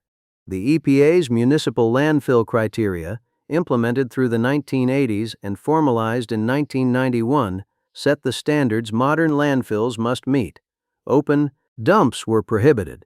Thousands of older landfill sites are now on or adjacent to the EPA's Superfund National Priorities List, having contaminated groundwater with leachate that migrated freely through unlined fill for decades. The communities whose wells drew from aquifers beneath those sites didn't learn of the contamination until monitoring and water testing arrived. By then, the exposure had already happened. Number 38. Formaldehyde in permanent press children's clothing. Permanent press, fabric. The technology that eliminated the need to iron shirts and school clothes was achieved through a treatment that released formaldehyde. Resins applied to cotton or cotton blend fabric that cross-linked the fibers and held their shape through washing. It was widely adopted through the 1960s and became standard in children's clothing through the 1970s. Easy care was a genuine convenience, and the chemistry producing it was largely invisible to consumers. Formaldehyde is a known human carcinogen and a contact irritant. Emissions from permanent press fabrics are highest in new unwashed garments and decline with repeated laundering. The Consumer Product Safety Commission studied it but did not issue a ban. The response came through industry reformulation and low formaldehyde finishing technologies. These treatments are now regulated in several international markets, including the European Union, which sets specific limits on formaldehyde in textiles in direct skin contact with stricter limits for infant products. The United States has no comprehensive federal standard, though California has adopted restrictions. The permanent press shirt of 1975 looked clean and wrinkle-free. What was in the fiber to keep it that way went unmentioned on the label. Number 37. Lead paint on public playground equipment. The same lead paint that covered the interior walls of American homes also covered public playground equipment. The steel slides, the metal jungle gyms, The painted wooden seesaws and swing frames installed in schoolyards and parks through the mid-century decades. Children who played on it made direct skin contact with lead-containing paint and breathed or ingested dust from paint that was peeling, chipping, or abraded by weather and use. The 1978 Consumer Product Safety Commission rule that banned lead in residential paint applied broadly to consumer paint products, including materials used on playground equipment. But equipment already installed remained in place. The response varied by jurisdiction. Some municipalities undertook systematic replacement or remediation through the 1980s and 1990s. Others replaced equipment only when it wore out or broke. The child in 1973 who climbed the steel slide and sat at the top running their hands along the railing was touching something that would not be permitted in new construction today. The standards that would eventually define what was acceptable hadn't yet been applied to what was already installed.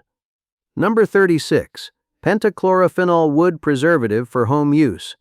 Pentachlorophenol, known as PCP or Penta, was a widely used wood preservative applied to fence posts, utility poles, railroad ties, and building lumber through the 20th century. It was also available in concentrated form for home use. The homeowner, with a rotting fence post, could buy a container and apply it themselves to extend the life of the wood. Hardware stores stocked it. It worked. Pentachlorophenol is toxic to humans and animals, persistent in the environment, and almost always contaminated with trace amounts of dioxins and furans from its manufacturing process. The EPA restricted consumer use in 1984, limiting it to certified applicators. It is no longer available for general public purchase, though licensed commercial use continues for utility poles and railroad ties under regulated conditions. The homeowner who soaked fence post bases in pentachlorophenol in 1975, hands and arms coated in the solution, was applying a product sold at the hardware store for exactly that purpose. The restriction came a decade later. The soil around those fence posts, still containing residue from applications made in the 1960s and 1970s, can still test above cleanup thresholds today. Number 35. Asbestos in car brake linings and clutch pads. For decades, asbestos was the friction material of choice for automotive brake linings and clutch pads, its heat resistance ideal for components that converted kinetic energy to heat. American cars through the 1970s had asbestos brake linings as standard, and every brake job in every garage involved drilling, grinding, and blowing out asbestos-containing brake dust, often without respiratory protection. EPA rules have progressively restricted asbestos in automotive friction products. Asbestos brake pads for passenger vehicles have been effectively absent from the new car market since the 1990s, replaced by non-asbestos organic and semi-metallic formulations. Some asbestos-containing components for older vehicles remained available as replacement parts longer, though that market has also narrowed. The mechanic in 1973 who used compressed air to blow out the brake drum before installing new shoes was releasing asbestos fibers into the shop air, standing in the cloud, breathing it.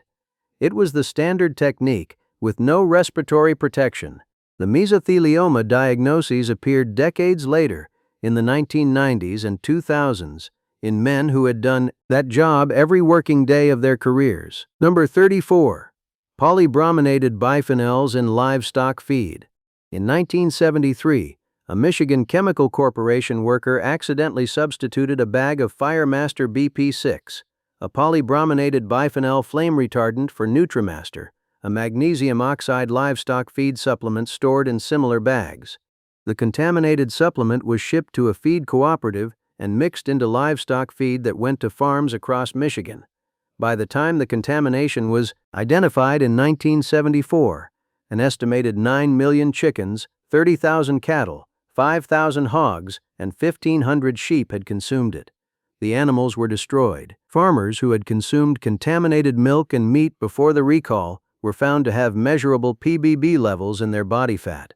The Michigan PBB crisis led directly to the first federal law, specifically regulating polybrominated biphenyls, and contributed to the broader framework of TSCA that banned PCBs and gave EPA authority over toxic substances.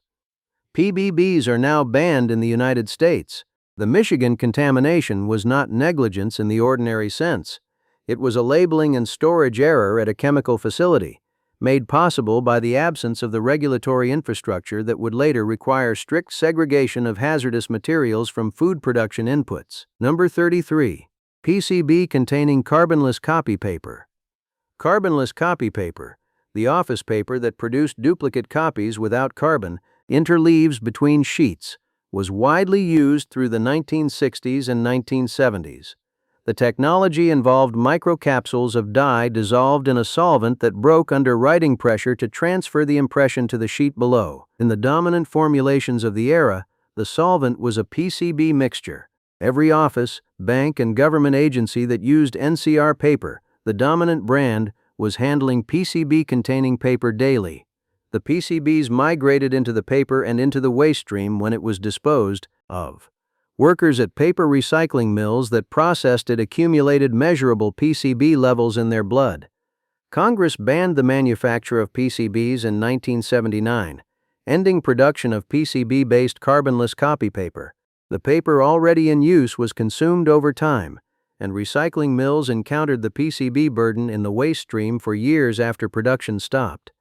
The office supply and filing cabinets turned out to be a route of industrial chemical exposure that was difficult to track and slow to disappear. Number 32. Children working on commercial farms without restrictions. Federal child labor law under the Fair Labor Standards Act has, since 1938, protected children in most industries from hazardous or excessive work. The agricultural exemption, however, has always been substantially wider.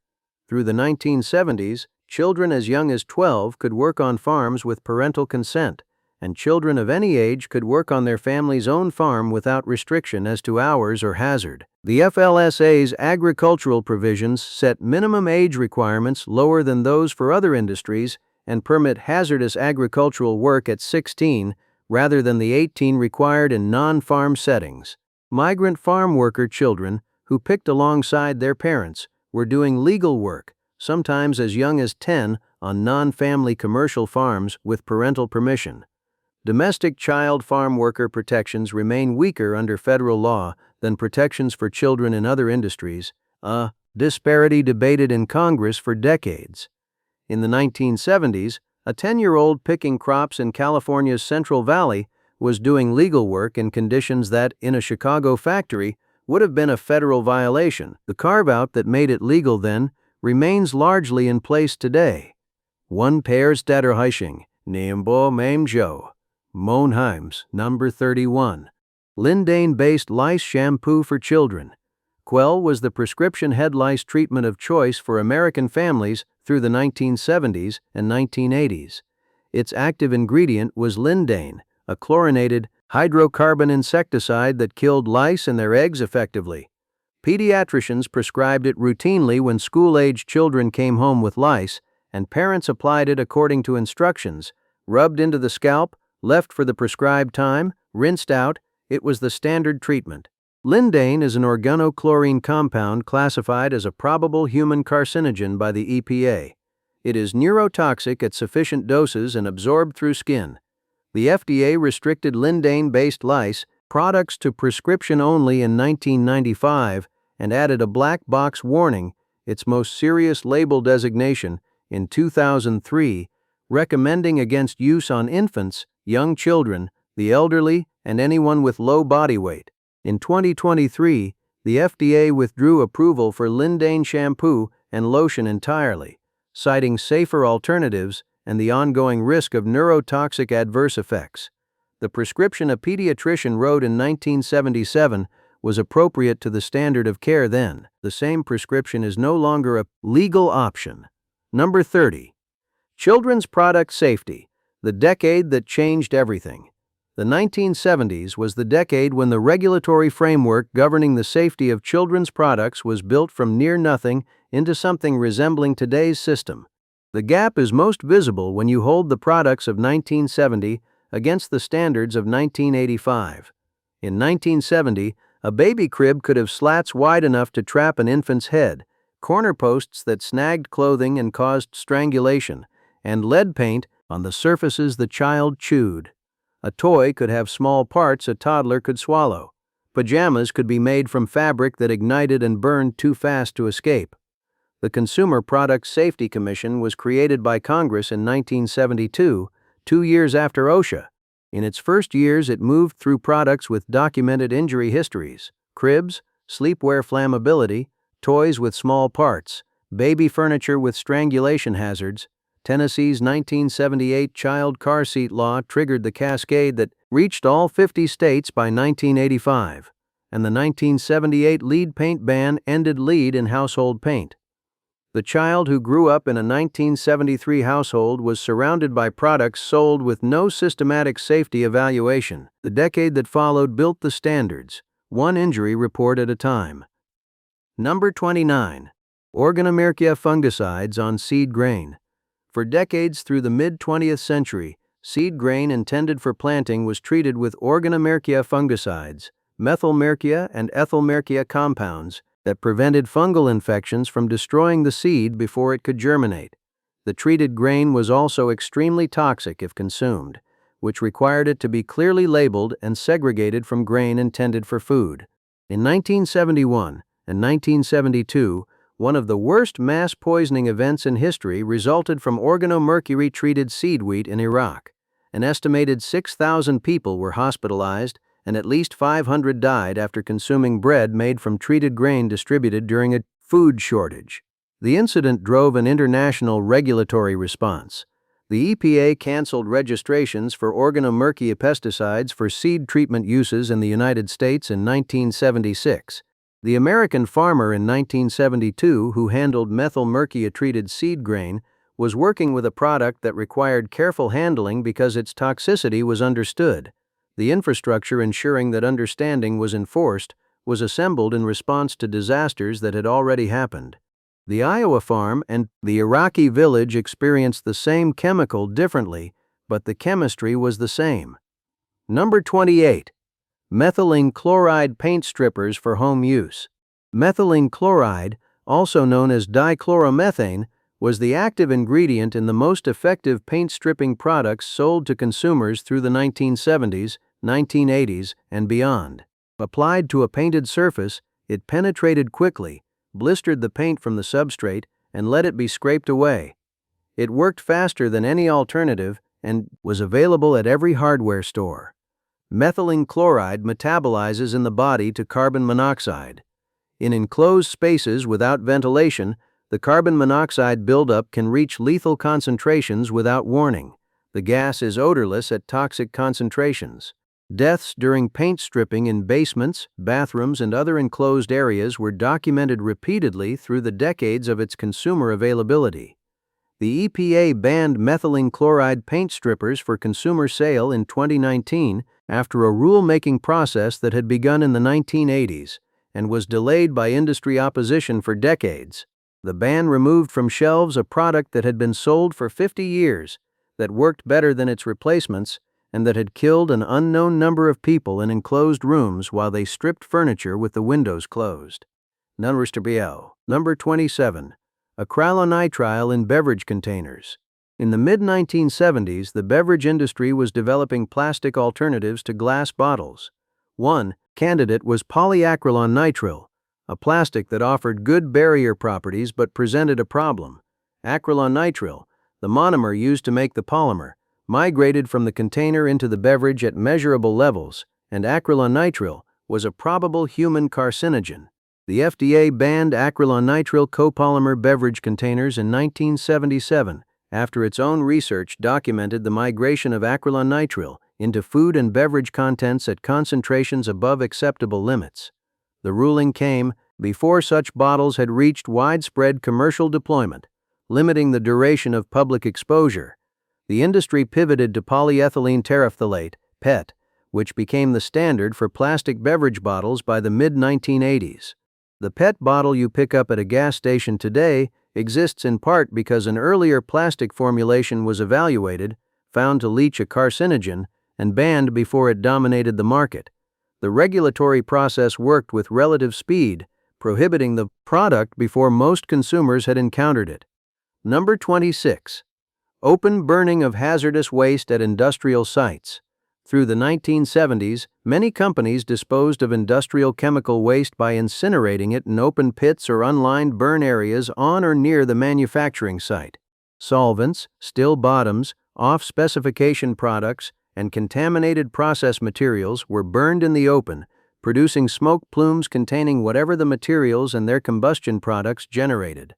The practice was legal, common, and considered efficient.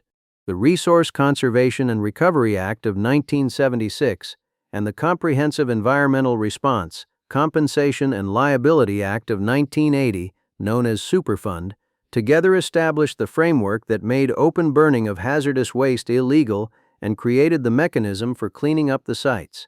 The Superfund National Priorities List eventually included hundreds of sites where open burning and dumping had contaminated soil and groundwater. The chemical company that burned its waste in an open pit behind the plant in 1972 was operating legally. The contaminated plume that migrated through the groundwater over the following decades was invisible.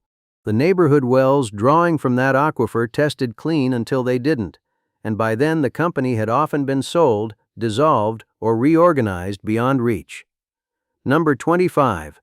Unvented gas space heaters in the bedroom. Portable unvented propane and kerosene space heaters were common in American homes through the 1970s and into the 1980s, supplementing central heating or serving as the primary heat source in older houses with inadequate ductwork.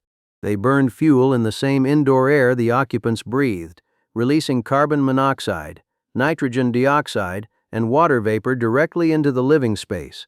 Residential building codes updated through the 1980s and 1990s prohibit installing unvented combustion space heaters in sleeping rooms in new construction, and many states now restrict them in any occupied space without adequate ventilation. The Consumer Product Safety Commission has issued repeated warnings about carbon monoxide deaths from portable combustion heaters used in closed environments.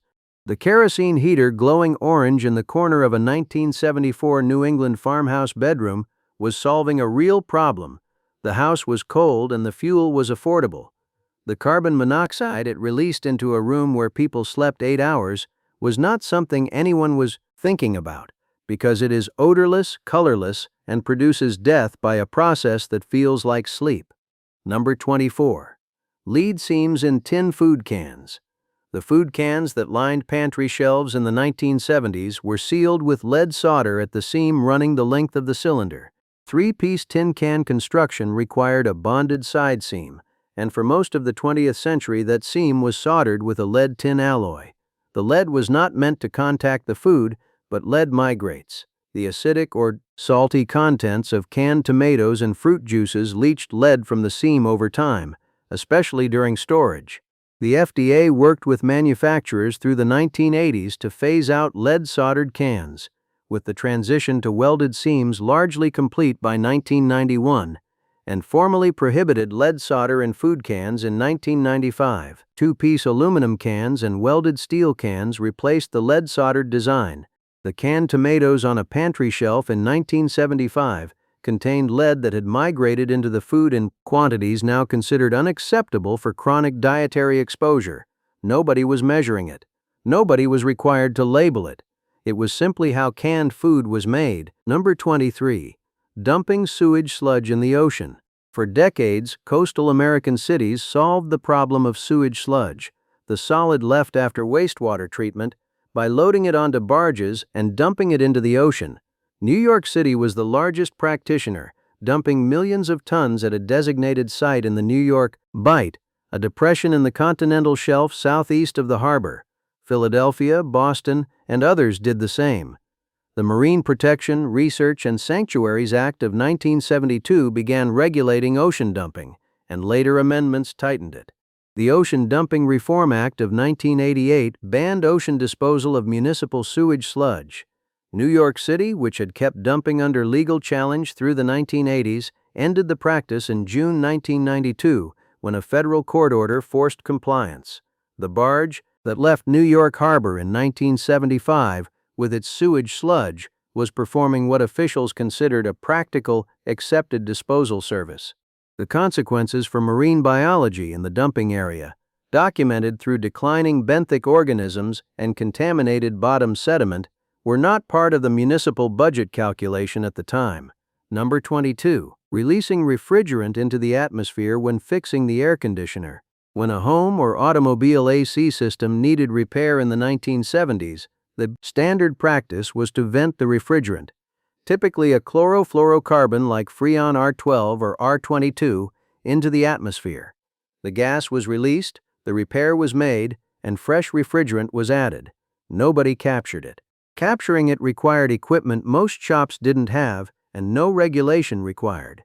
The Clean Air Act amendments of 1990 made intentional venting of CFC and HCFC refrigerants illegal during the service, repair, or disposal of refrigeration and air conditioning equipment. EPA regulations required certified technicians using approved recovery equipment for all refrigerant handling. The technician who vented a pound of Freon into the summer air in 1975 while replacing a compressor was following standard practice. Every shop did it. The refrigerant rose toward the stratosphere, where its interaction with ozone had already been mathematically described by the time he was venting it. The description and the practice coexisted for another 15 years before the law required them to stop. Number 21. Building in wetlands without asking anyone. The Clean Water Act of 1972 included Section 404, establishing a permit program for discharging dredged or fill material into navigable waters, including wetlands. But in its early years, the reach of Section 404 was contested. The enforcement infrastructure was still being built, and many development projects in wetland areas proceeded without meaningful review. Today, filling or draining wetlands connected to waters of the United States without a permit from the Army Corps of Engineers is a federal violation carrying substantial civil and criminal penalties. The scope of federal wetland jurisdiction has seen continuous litigation, most recently the Supreme Court's 2023 Sackett v. Sprufee EPA decision, which narrowed it. But within whatever boundary falls, the permit requirement is enforced. The developer in 1973 who filled a swampy section of property along a creek to build a shopping center operated where that activity might proceed without formal review. The wetland that was filled is still gone.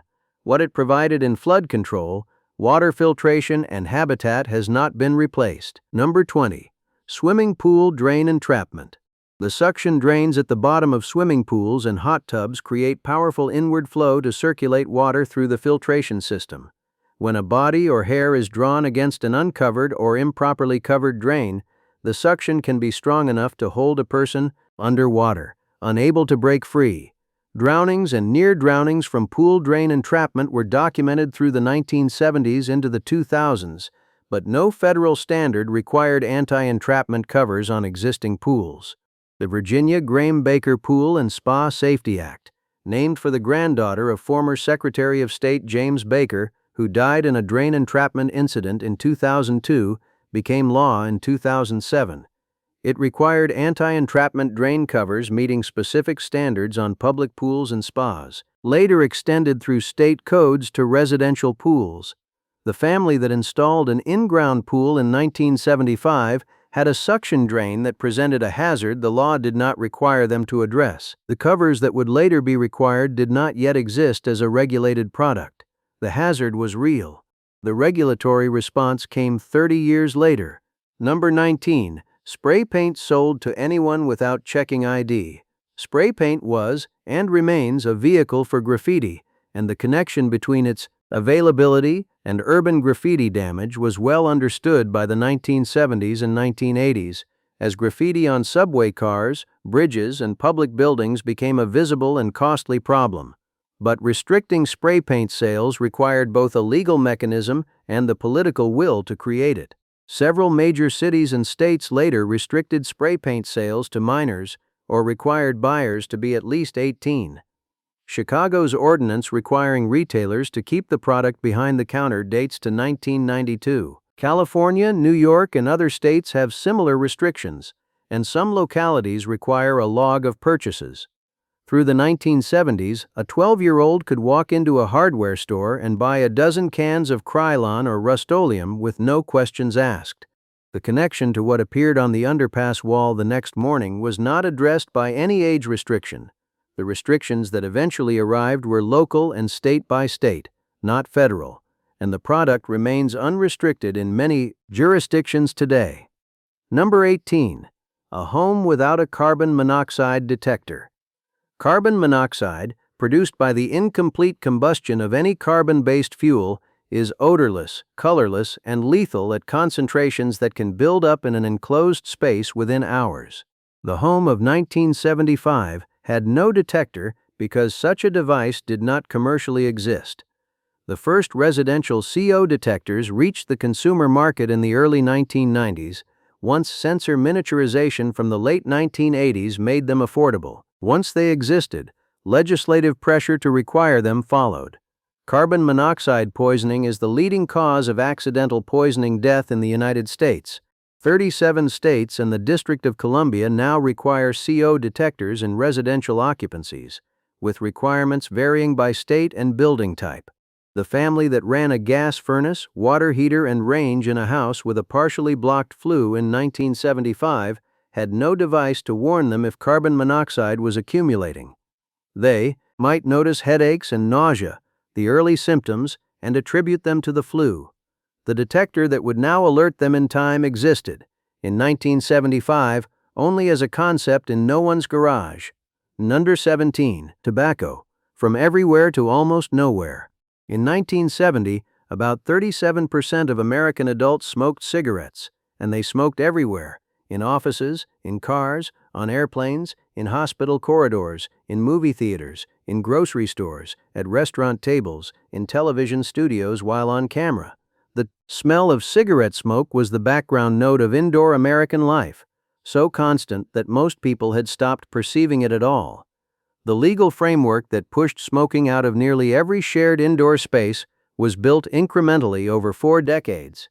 Arizona enacted the first statewide restaurant smoking restrictions in 1973, limited to designated sections. California passed the first comprehensive indoor workplace smoking ban in 1994, covering bars and restaurants. Other states followed through the late 1990s and 2000s, and New York City's comprehensive ban in 2002 became a template adopted across the country. The science grew stronger too. The Surgeon General's 1964 report established the link between smoking and lung cancer, but the 1986 report on secondhand smoke concluding that environmental tobacco smoke caused cancer in non-smokers reframed the argument. Smoking in shared spaces was not merely a personal choice, but an imposition of carcinogenic risk on everyone present. That drove the legislative momentum the earlier science had not. The industry fought each restriction through litigation and lobbying. Documents released through the Master Settlement Agreement of 1998, which settled state lawsuits for Medicaid costs of smoking-related illness, revealed internal research confirming secondhand smoke risks the industry had publicly disputed for decades. The settlement, at $206 billion, was the largest civil litigation settlement in U.S. history. Today, about 11% of American adults smoke, the lowest rate since tracking began. The office worker who lit up at her desk in 1973 was doing something everyone accepted as normal because it was. The same act today would end her employment. Number 16. Aerial pesticide spraying over neighborhoods without notice. Mosquito control programs through the 1960s and 1970s routinely sent aircraft over residential areas, spraying pesticides at low altitude without notice to residents. The trucks that fogged DDT through suburbs were eventually supplemented or replaced by aerial applications of other pesticides as DDT was restricted. Malathion, sprayed over Southern California neighborhoods during the 1989 medfly infestation, set off significant public controversy that earlier operations had not. Today, federal pesticide law under FIFRA and state right-to-know statutes require advance notification to residents before aerial applications in or near populated areas in most circumstances, with written notice within a specified radius, posting of application sites, and publicly accessible records. The neighborhood that woke up in 1970 to find a government aircraft had sprayed pesticides over its yards, gardens, and open windows overnight had no notice, no right of refusal, and no mechanism to object. The pesticide had been applied for a stated public health purpose, and the application was legal. The notification requirements that now precede such applications arrived through decades of regulatory development that the 1970 program operated entirely before. Number 15. Buying a handgun without a background check. Before the Brady Handgun Violence Prevention Act of 1993, buying a handgun from a federally licensed dealer required no background check. A buyer filled out a form, presented identification, and waited a 5-business-day period, which dealers often waived. There was no access to criminal history records, no check for domestic violence convictions, no confirmation that the buyer was legally permitted to own a firearm. The Brady Act, named for Press Secretary James Brady, wounded in the 1981 assassination attempt on President Reagan, established the National Instant Criminal Background Check System. NICS went live in November 1998, replacing the interim waiting period with instant electronic checks run through FBI records. The gun purchaser in 1975, who filled out the federal form at the sporting goods counter and waited the required days, faced no actual verification that they were legally permitted. Enforcement depended almost entirely on the honesty of the buyer. The system that now processes more than 20 million checks a year did not exist. The prohibition on certain buyers existed in law. The mechanism to enforce it at the point of sale did not. Number 14. Manufacturing consumer products with ozone-depleting substances. The Montreal Protocol on Substances that Deplete the Ozone Layer, signed in 1987 and ratified by the United States in 1988, established binding international commitments to phase out the production and use of chlorofluorocarbons, halons, and related ozone-depleting compounds. The Clean Air Act amendments of 1990 implemented the protocol into domestic law, with the EPA setting production and consumption allowances that declined to zero. The manufacture of new products using ozone-depleting substances is now effectively prohibited across virtually all categories, with narrow exemptions for essential uses. CFC-based refrigerants, CFC aerosol propellants, and halon fire suppression systems are no longer manufactured for domestic use. The plant in 1974 that produced CFC refrigerants, aerosol propellants, and foam-blowing agents was operating legally, profitably, and in accordance with every applicable standard. The stratospheric chemistry that Rowland and Molina were documenting in the same year had not yet produced any legal obligation to change. The obligations arrived more than a decade later, and the industry complied with alternatives. The ozone layer has been slowly recovering since the late 1990s. Number 13. Fireworks sold to any buyer without ID. The roadside fireworks stand was a summer fixture across much of America through the 1970s, and the transaction was simple. You walked up, pointed, paid, and left with a bag. The age of the buyer was not a concern. A 10-year-old with enough money could buy a brick of firecrackers, a gross of bottle rockets, and a box of Roman candles, no adult involved beyond the cash. Federal law under the Federal Hazardous Substances Act regulates which fireworks may be sold to consumers. State laws govern age restrictions, and these vary widely. Some states prohibit all consumer fireworks sales, others allow sales to anyone over an age ranging from 16 to 21, and others impose no age restriction at all. The 11-year-old who rode their bike to the fireworks stand in 1974 and came back with a grocery bag of firecrackers and sparklers was engaged in a transaction the law in most states allowed without comment. It plays out differently today depending on the state, though enforcement of age restrictions has historically been inconsistent. Number 12. Serving alcohol to visibly drunk customers without civil liability. Dram shop laws, which hold alcohol vendors civilly liable for damages caused by patrons they serve while visibly intoxicated, existed in some states before the 1970s but were absent in many others. A bar that served a customer until he was obviously impaired, who then drove and killed someone, could in many jurisdictions face no civil liability at all. What happened after he left was considered the customer's problem. Madd's advocacy through the 1980s, with lobbying by insurance industry groups, drove change across the states. Today, 43 states have dram shop laws establishing civil liability for vendors who serve visibly intoxicated persons or minors who then cause harm. The principle that a commercial vendor shares responsibility for the foreseeable consequences of overservice is now established across most of the country. The bartender in 1975 who kept serving a clearly drunk customer, watched him walk out to the parking lot, and went back to wiping the bar, was not acting outside the legal framework of most states. The liability that would eventually attach to that moment didn't yet apply. Number 11. Lead in ceramic glazes on food dishes. Ceramic, pottery and dishware made with lead-containing glazes were sold in American stores and imported from Mexico, Latin America, and elsewhere through the 1970s and beyond. Lead compounds produce rich, stable colors, particularly the bright reds and yellows of traditional pottery. When acidic foods such as tomatoes, citrus, or coffee contact lead-glazed ceramics, they leach lead from the glaze into the food. The FDA has regulated lead in ceramic food contact surfaces since 1971, setting action levels for how much lead can leach into a standardized acid test.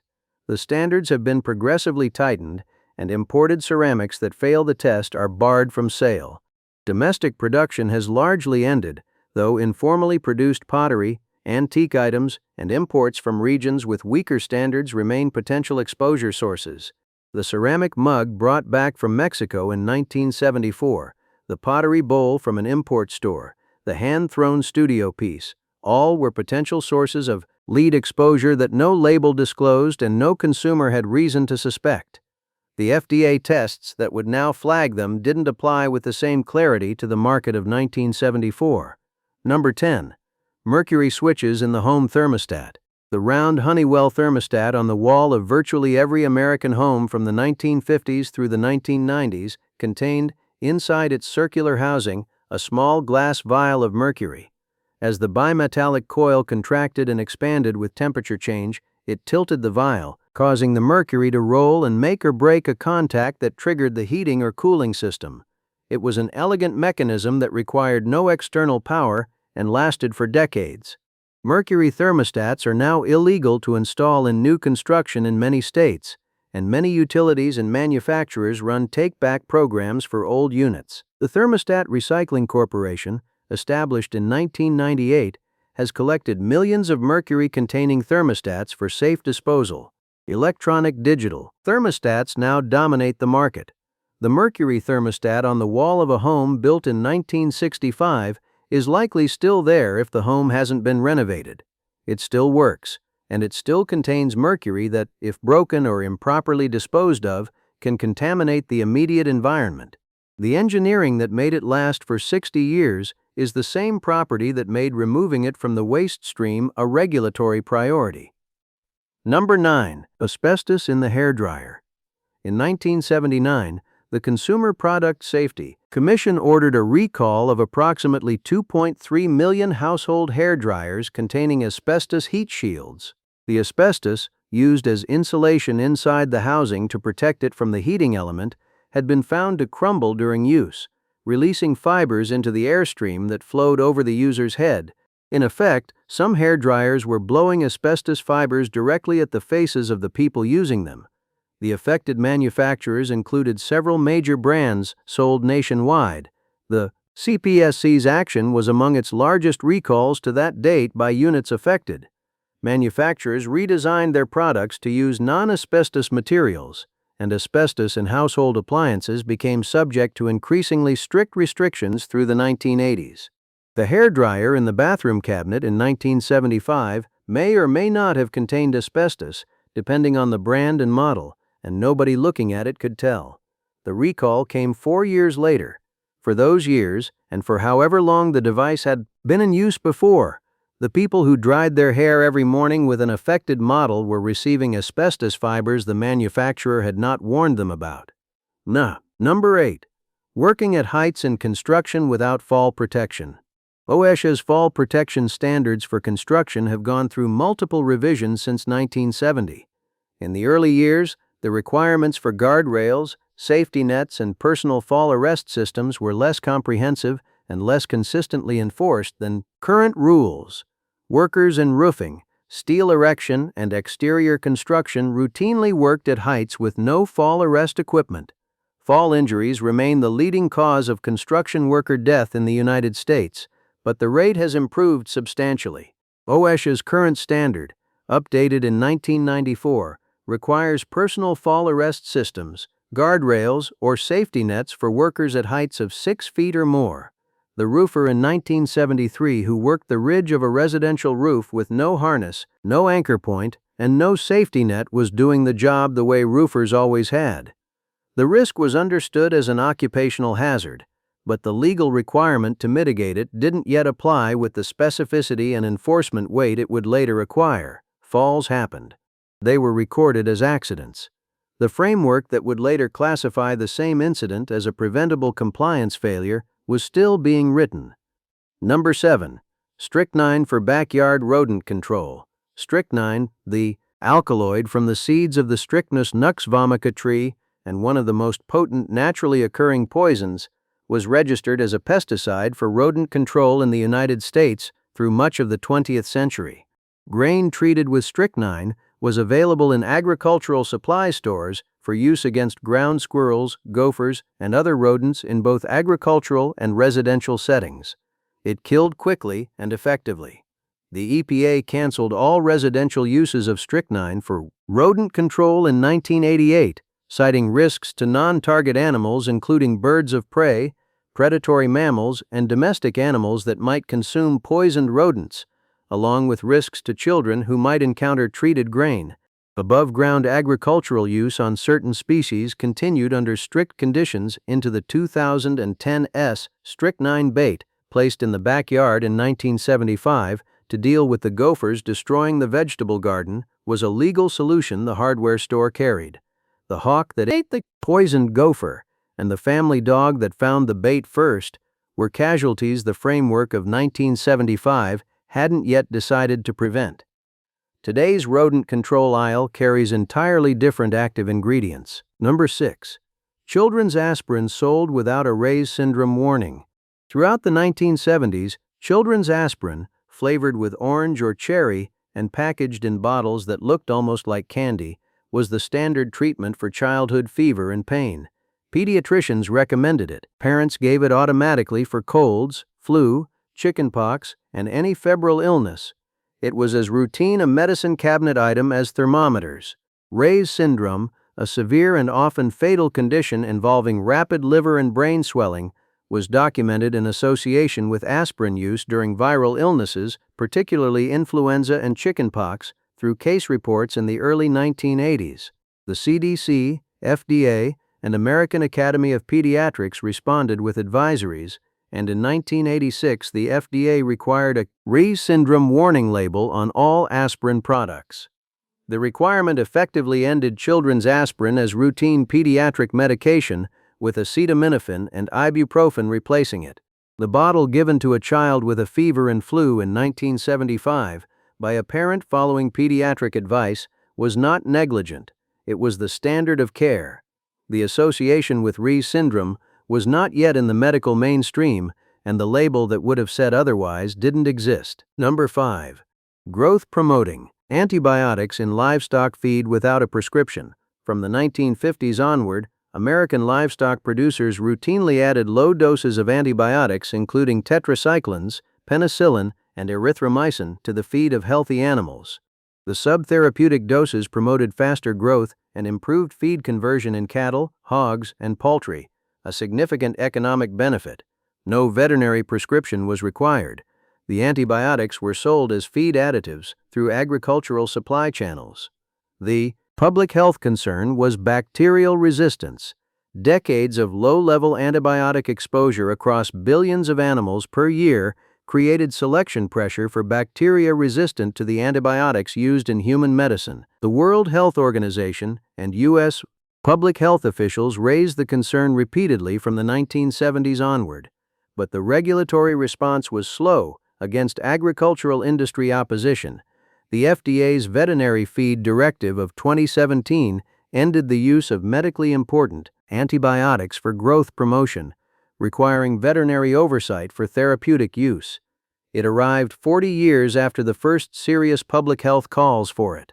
The cattle farmer who added tetracycline to the feed ration in 1975 was doing something endorsed by the manufacturer, supported by the industry, and legal under federal regulation. Number 4.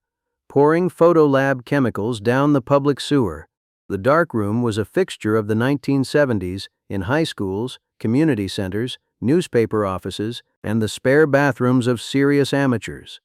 The chemicals of film development, silver-bearing fixer, developer concentrates, stop bath, and bleach were routinely poured down the sink when spent. The silver in the fixer, a valuable and toxic heavy metal, went down the drain, through the municipal sewer, and into wastewater effluent. The Resource Conservation and Recovery Act of 1976 and Clean Water Act pretreatment standards eventually required businesses generating photographic waste above threshold quantities to manage it as hazardous waste. Silver recovery systems became standard for commercial photolabs. Amateur darkroom waste fell below commercial thresholds but became subject to municipal sewer restrictions on toxic metals. The photography teacher who poured the spent fixer down the darkroom sink in 1974 after Friday's print session wasn't doing something unusual. That was simply how you disposed of spent chemistry in every darkroom in the country. The framework that would eventually classify that silver as a hazardous waste was being assembled in the same decade the fixer was going down the drain. Number 3. Uriformaldehyde foam insulation injected into wall cavities. Uriformaldehyde foam insulation, pumped as a liquid into the wall cavities of existing homes, was aggressively marketed and widely installed through the late 1970s and early 1980s. It could be injected through small holes in the siding, fill the cavity, and cure in place to insulate homes built without it. Hundreds of thousands of American homes received the treatment. The problem was the formaldehyde. As the foam cured and aged, it outgassed into the home's interior air, sometimes at concentrations high enough to cause respiratory symptoms, eye irritation, and headaches. The Consumer Product Safety Commission banned the insulation for residential use in 1982. A federal appeals court overturned the ban in 1983 on procedural grounds, but the action and the associated publicity effectively ended the market. The homeowner who paid to have UFE injected into the walls in 1979, following a contractor's pitch about energy savings during the oil crisis, made a reasonable decision given what was being marketed. The formaldehyde that then diffused into the living space was the consequence of a product sold, installed, and eventually prohibited, the prohibition arriving after the installation was done. Number 2. No accessible public buildings for people with disabilities. Before the Americans with Disabilities Act of 1990, American public life was built without systematic accommodation for people who used wheelchairs, could not climb stairs, could not read standard print signage, or could not hear announcements. Stores, restaurants, theaters, government offices, and transit systems treated full ambulation and full sensory function as the default human condition. The ADA required newly constructed public accommodations and commercial facilities to be accessible, and existing facilities to remove barriers where readily achievable. The Architectural Barriers Act of 1968 had earlier required federal buildings to be accessible, but its scope was limited. Section 504 of the Rehabilitation Act of 1973 barred disability discrimination in federally funded programs. The ADA's broader coverage of private commercial entities was the major legal shift. The person using a wheelchair in 1975 who wanted to enter a privately owned restaurant, theater, or store could be physically unable to, with no legal remedy. The owner who hadn't installed a ramp was violating no law. The building was built to code. The code did not require what the person at the bottom of the 3 stairs needed to come inside. Number 1. Cigarette smoke in the air of everyday American life. To understand how thoroughly indoor air has changed in 50 years, try to reconstruct a memory. You walk into the office on a Monday morning in 1972. The elevator opens onto a floor of desks, and the haze is visible in the fluorescent light, a low cloud from 50 people who have been smoking since they sat down. The supervisor smokes during the staff meeting. Either way, you breathe it all day. You leave at lunch and sit in the diner's non-smoking section, which is just the second half of the same room, separated by no barrier. None of this was remarkable. It was the atmosphere of American indoor life, as unremarkable as the temperature, state by state, through secondhand smoke, science, insurance actuarials, and public health advocacy. The cigarette finally retreated from airplanes in 1988, from California workplaces in 1994, from New York City restaurants in 1995, bars in 2003, from nearly every enclosed public space by 2010. The smell of cigarette smoke in a public building today is such an anomaly that people look for the source. 100 things from the 1970s are now illegal. This one changed the air itself. Mallirdom Laforo. 100 things, each one a thread in the fabric of daily life in 1970s America, pulled out over the following decades by a combination of science, advocacy, litigation, and the slow work of democratic governance producing regulatory change. Some went quietly, others fought every step. The world that produced all of these things was not malicious. It was operating with the knowledge and the legal frameworks and the cultural assumptions it had. Some of what it didn't know, it could have known sooner. Some of it couldn't have been known until the tools to know it existed. The distance between 1975 and now is not simply a distance in time, it's a distance in what we collectively decided was acceptable to put in the air, the water, the food, and the toys of everyday life. Which of these do you remember? Which one surprised you? Drop a comment below and tell us what you lived through and what you didn't realize at the time. If this video found its way to you, hit subscribe. There are 100 more lists just like this one, from the decades that built the America you grew up in. We'll see you at the next one.